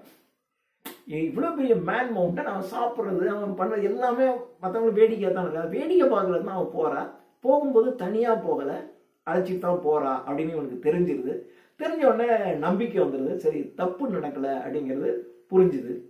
ஆனாலும் கொஞ்சம் காமன் சென்ஸ் யோசிச்சு பார்க்கணும். இவ்வளோ உயரமான மனுஷன் இவ்வளோண்டு ஒருத்தவங்கள ஒரு இல்லீகல் ரிலேஷன்ஷிப் வச்சுக்க முடியுமா, எப்படா பாசிபிள் அப்படித்தான் தோணும். ஆனால் உண்மையில இப்போ நடக்கிறதெல்லாம் பார்த்தா இது பாசிபிள் மாதிரி தான் தெரியுது. ஏன்னா ஒரு 40-50 வயசுல இருக்கிற ஒரு ஆள் ஒரு 4 வயசு 5 வயசுல இருக்கிற ஒரு குழந்தையோட ஒரு ரிலேஷன்ஷிப் வச்சுக்கிறான்னு பேப்பர்லாம் பார்க்கும்போது நமக்கு அப்படியே தலையை பிக்கிற மாதிரி ஷாக் ஆகுது. அப்போ அதுக்கு பாசிபிள் தானே. இவன் என்ன, உன் வயசு என்ன, உன் ஏஜ் என்ன, உன்னுடைய மெச்சூரிட்டி என்ன, அது சின்ன குழந்தை இல்லையா, 4 years 5 years. இந்த குழந்தையோட இவன் ஒரு ஏதோ தப்பு பண்ணுறான்னு வருது, அது ஒரு பேப்பரில் வருது, அது ப்ரூவ் ஆகி ஆமா அப்படின்னு வருது. இதெல்லாம் பார்க்கும்போது நம்மளே நம்ப முடியல. நம்ம இந்த பீரியட் தான் இருக்கோமா, எப்படி அப்போ இதை பார்க்கும்போது அது பாசிபிள் தானே. இது 4-5 வயசு குழந்தை, நமக்கு 40-50 வயசு, இந்த ஏஜ் டிஃபரன்ஸில் இருக்கவனுக்கு எப்படி அந்த சென்ஸ் வருது அப்படின்னா புரியவே இல்லை எனக்கு. அது இதை படிக்கும்போது எனக்கு அப்படி தான் தோணும். ஒரு காலத்தில் இதெல்லாம் யோசிச்சு அந்த காலத்தில் எழுதிட்டாங்களா, இப்படிலாம் பின்னாடி நடக்க போகுது அப்படின்னு தெரியல, அப்படி வந்துடுது. அவன் ஒய்ஃபு தப்பு பண்ணலன்னு ஃபிலிம் நாப்புக்கு தெரிஞ்சால் கூட அவன் என்ன பண்ணுறான்னா இவனை எப்படியாவது விரட்டி விட்டுருந்தான்னு அவனுக்கு தோணுது. உடனே என்ன பண்ணுறான்னா ராஜா கிட்ட போய், இந்த பாருங்க இவன் இருக்கிறதுனால கிட்டத்தட்ட ஒரு 1.5 million 1.5 million pounds வந்து நமக்கு எக்ஸ்ட்ரா செலவாகுது இவனால அப்படிங்கிற மாதிரி சொல்லிட்டாங்க. சொல்றான். இதோட 6th சாப்டர் முடிஞ்சு போகுது. அதாவது 7th சாப்டர் எண்டுக்கு வந்துட்டோம். இனிமேலாம் ஒன்றும் பெருசு இல்லை, முடிஞ்சு போச்சு கதையே. 7th சாப்டர்ல ஒருத்தன் கவர்மெண்ட் ஆஃபீஸர் ஒருத்தன் வரான். வந்து கலிவர்கிட்ட உங்கள்கிட்ட ஒரு முக்கியமான ரகசியம் சொல்லணுன்றான். ரகசியம் சொல்லணும்னு சரி இங்கே பேச வேணாம் அப்படின்ட்டு டக்குன்னு அவனை தூக்கி நம்ம பாக்கெட்டில் போட்டுக்கிட்டு வேற இடத்துக்கு போறாரு. அங்கே போய் அவனை டேபிள் மேலே ஏற்றி என்ன விஷயம் அப்படின்னோடனே, இந்த மாதிரி ஓ மேலே வந்து இந்த ஃபிலிம் நாப்புங்கிறவனும் இந்த போல்கலாம்னு ஒருத்தன் இருக்கான் இல்லையா, இவங்க 2 பேரும் இல்லையா, ஏற்கனவே நம்ம பார்த்தோம். அந்த போல்கலாம், அந்த ஸ்கைலாஷ் போல்கலாம், இவங்க 2 பேரும் உன் மேலே பயங்கரமான கோபத்தில் இருக்காங்க. அரசட்டை இல்லாத பொல்லாதெல்லாம் சொல்லி உன்னை வந்து சாகடிக்கிறது கொன்னுறதுன்னு முடிவு பண்ணிட்டாங்க அப்படின்னு சொல்லிட்டு, எப்படி சாகடிக்கிறதுங்கிறதா இப்போ அவனுங்க பிளான் பண்ணிட்டு இருக்காங்க. அதாவது முடிவாயிடுச்சு உன்னை கொல்லுறதுன்னு, எப்படி கொல்றதுங்கிறத தான் அவங்க டிஸ்கஸ் பண்ணிக்கிட்டு இருக்காங்க. ஒருத்தன் என்ன சொல்றான் அப்படின்னாக்க வில் அம்ப வச்சு உன்னைய பாய்சன்டு ஆரோஸை வச்சு உன்னை வில்லம்பு வச்சு கொன்னுறது அப்படின்னு முடிவு பண்ணுறாங்க. அப்புறம் இன்னொருத்தன் என்ன சொல்கிறான்னா, இல்லை இல்லை அப்படி வேண்டாம், இவனுக்கு உணவு கொடுக்கும்போது அந்த உணவில் வந்து கொஞ்சம் பாய்சனை கலந்துடலாம், பாய்சனை கலந்துட்டாங்க இவன் செத்து போயிடுவான் அப்படிங்கிற மாதிரி ஒரு சஜஷன் வந்துச்சு 2. உடனே இந்த ஃபிலிம் நாப்புங்கிறவன் என்ன சொல்றான்னா, வேணாம் இவனை வந்து இவன் கண்ணை நம்ம நோண்டிடுவோம், கண்ணை குருடாக்கிடுவோம், கண்ணை குருடாக்கிட்டா இவனுக்கு ஒன்றுமே செய்ய முடியாது அப்படிங்கிற மாதிரி சொன்னான். உடனே சுற்றி இருக்க உடனே அது ரொம்ப ஆபத்து, ஏன்னா கண்ணை குருடாக்கிட்டேன்னு வச்சுக்க அவனுக்கு எதுவுமே தெரியாது, அவன் பாட்டி எழுந்திரிச்சு நடந்து இந்த பக்கம் அந்த பக்கம் ஓடினான்னாக்க எல்லாத்தையும் மிதிச்சே கொண்டுருவான்டா, அது சரியான வழி கிடையாது, நமக்கே அது ஆபத்தை உண்டாக்கணும்னு சொல்லியாச்சு. ஸோ அதுவும் முடிஞ்சு போச்சு, அப்படியும் வேண்டாம்னு சொல்லியாச்சு. ஆனால் எப்படியாவது ஒன்றை பண்ணணும் அப்படிங்கிற மாதிரி அவங்க பிளான் பண்ணிட்டாங்க. அப்படின்னு சொன்ன உடனே கடைசியாக என்ன டிசைட் பண்ணியிருக்காங்க அப்படின்னா, ஒரு 20 பேர் பாய்சன்டு பவ் அண்ட் ஆரோ வச்சு உன்னுடைய அந்த கருவிழி இருக்கு இல்லையா, அந்த கருவிழியில அடிச்சு உன்னை குருண்டாக்குறது. முதல்ல அப்படிதான் சொன்னாங்க, அப்புறமேல அப்படித்தான் உன்னை கொல்றதுன்னு எல்லாரும் சேர்ந்து முடிவு பண்ணாங்க. அப்புறம் இதான் கடைசியா டிசைட் பண்ணது. ஆனா அதுக்கு முன்னாடி இன்னொருத்த ஐடியா தான், இல்லை அவருக்கு கொஞ்சம் கொஞ்சமா நம்ம உணவை குறைச்சிருவோம். இன்னைக்கு வந்து அவன் ஏற்கனவே சொன்னா 1728 பேருடைய உணவை அவன் எடுத்துக்கிறான். இப்போ இன்னைக்கு வந்து 1700 பேர் உணவு கொடுக்குறது, அடுத்த நாள் 1600 பேர் உணவை கொடுக்குறது, இன்னொருத்தான் அடுத்து 1500 பேர் உணவு. கொஞ்சம் கொஞ்சமா உணவை குறைச்சிக்கிட்டே வந்துட்டா ஒரு கட்டத்தில் அவனுக்கு சாப்பிட்றதுக்கு ஒன்றும் இல்லாமல் பசியிலே அவன் செத்து போயிடுவான் அப்படிங்கிற மாதிரி ஒன்று. இவ்வளோ பெரிய ஆள் போய் அவனை அடிச்சுட்டு அதை எடுத்து சாப்பிட முடியாதெல்லாம் ஒன்று அவன் சொல்கிறான், அப்படியெல்லாம் செய்யலாம். கடைசியில் முடிஞ்சு போய் கடைசியாக இவரை கொல்றதுங்கிற தீர்மானத்துக்கு வந்துட்டாங்க அப்படின்னு முடிவாயிடுச்சு. இப்போ ஒருத்தனுக்கு தீர்மானம் பண்ணியாச்சு, அவனை கொல்றதுக்கு தீர்மானம் பண்ணியாச்சுன்னா அவனுக்கு கம்யூனிகேட் பண்ணுவாங்களாம். சும்மா கொள்றதில்ல, கம்யூனிகேட் பண்ணணும். உன்னை ஒரு 3 நாட்களுக்குள்ளாக உனக்கு இந்த மாதிரி தண்டனை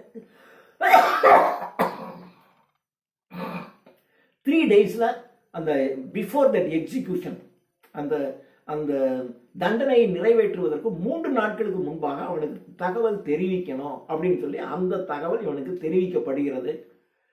அதுக்கப்புறம் தகவல் தெரிவிச்சுட்டு அரசர் வந்து ஒரு மேடையை போட்டு பேசணும், இந்த மாதிரி இவனுக்கு இந்த தண்டனை கொடுக்கப்பட்டிருக்கிறது.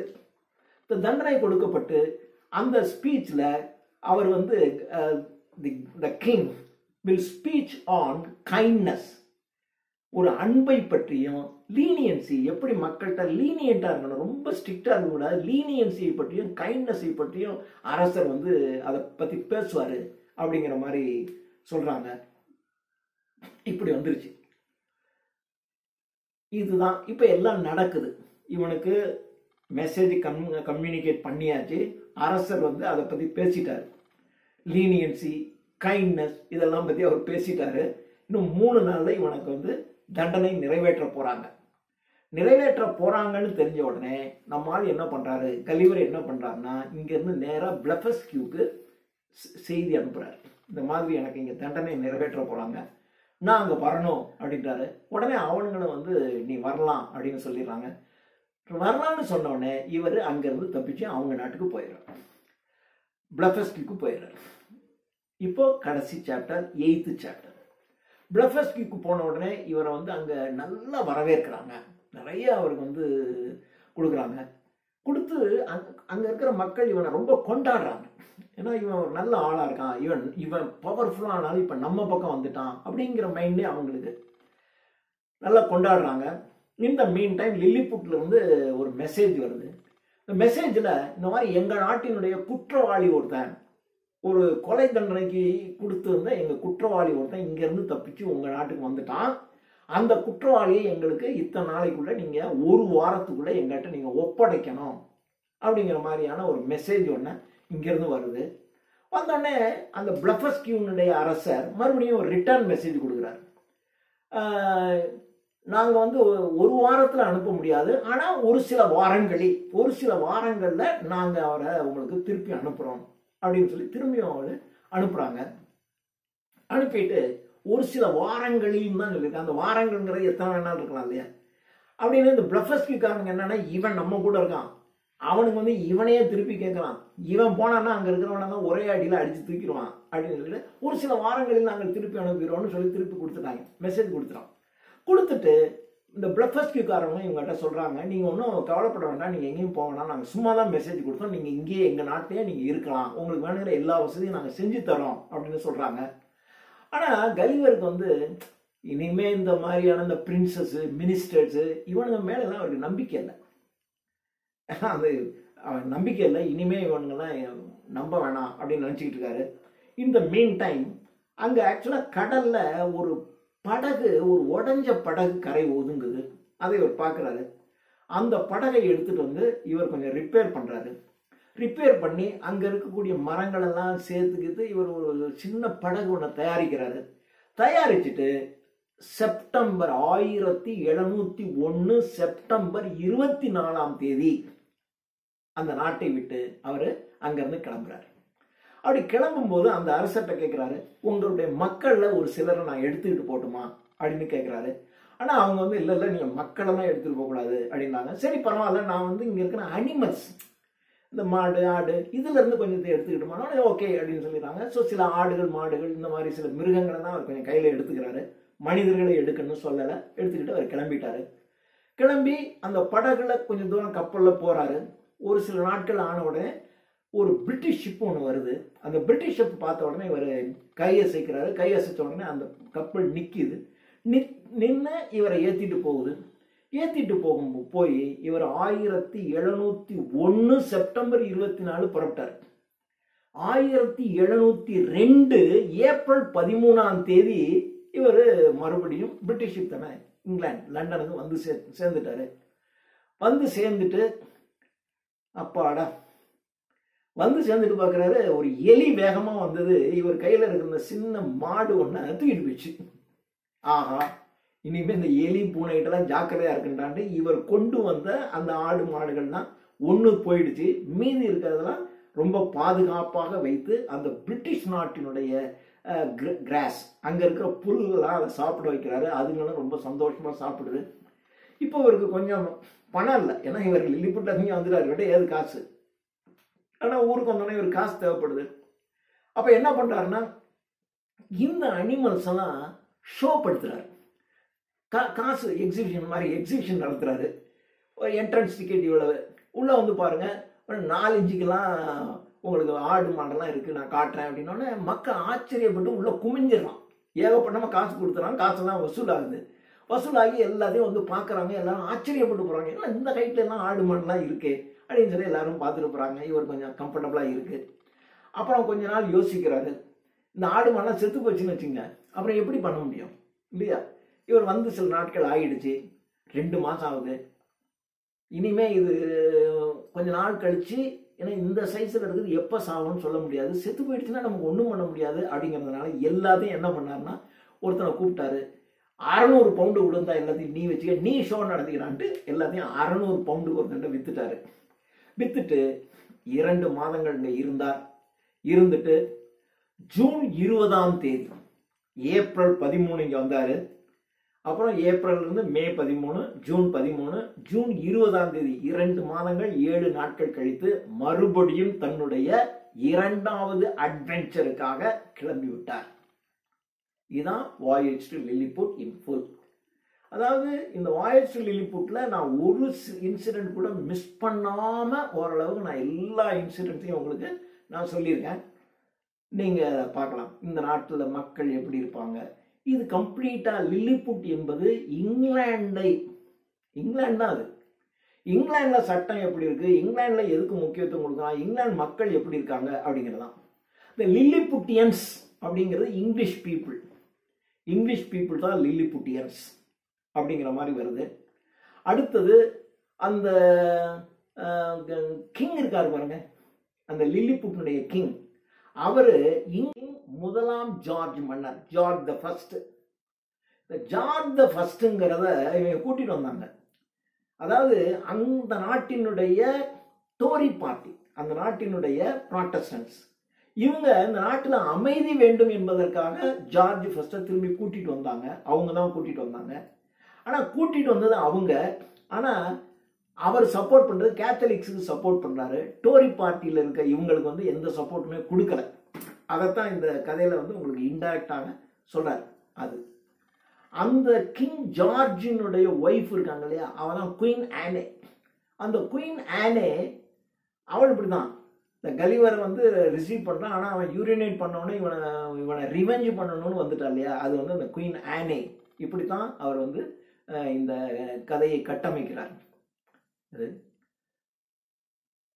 இப்படி இது ஒரு சோசியல் சட்டையர், இது பொலிட்டிக்கல் சட்டையர். பொலிட்டிக்கல்ல ஒவ்வொருத்தரையும் இந்த மாதிரி மைண்ட்ல வச்சுக்கிட்டு, அதே மாதிரி இந்த இவன் அந்த போல்க, இந்த ஃபிலிம் நாப்பு, இவங்களெல்லாம் பார்த்தீங்கன்னா அங்க இருக்கக்கூடிய பெரிய பெரிய ஏர்ட்ஸ் பிரபுக்கள், அவர்கள் என்ன மாதிரி எல்லாம் தப்பா பண்ணாங்க, அரசருக்கு எப்படி ராங் கைடன்ஸ்லாம் கொடுத்தாங்க அப்படிங்கிற மாதிரி அவர்களை வைத்துக் கொண்டிருக்கிறார். இப்படி ஒரு பொலிட்டிக்கல் சட்டையராகவும் அங்க இருக்கக்கூடிய மக்கள் என்ன மாதிரியான பிஹேவியரா இருக்காங்கிறதுக்கு ஒரு சோசியல் சட்டையராகவும் இந்த நாவலை எழுதியிருக்கிறார். இன்னும் 3 பார்ட் இருக்கு. அந்த பார்ட்ல இன்னும் எப்படியெல்லாம் சட்டையர் வருதுங்கிற பத்தி நான் உங்களுக்கு டீட்டெயிலா சொல்றேன். தேங்க்யூ.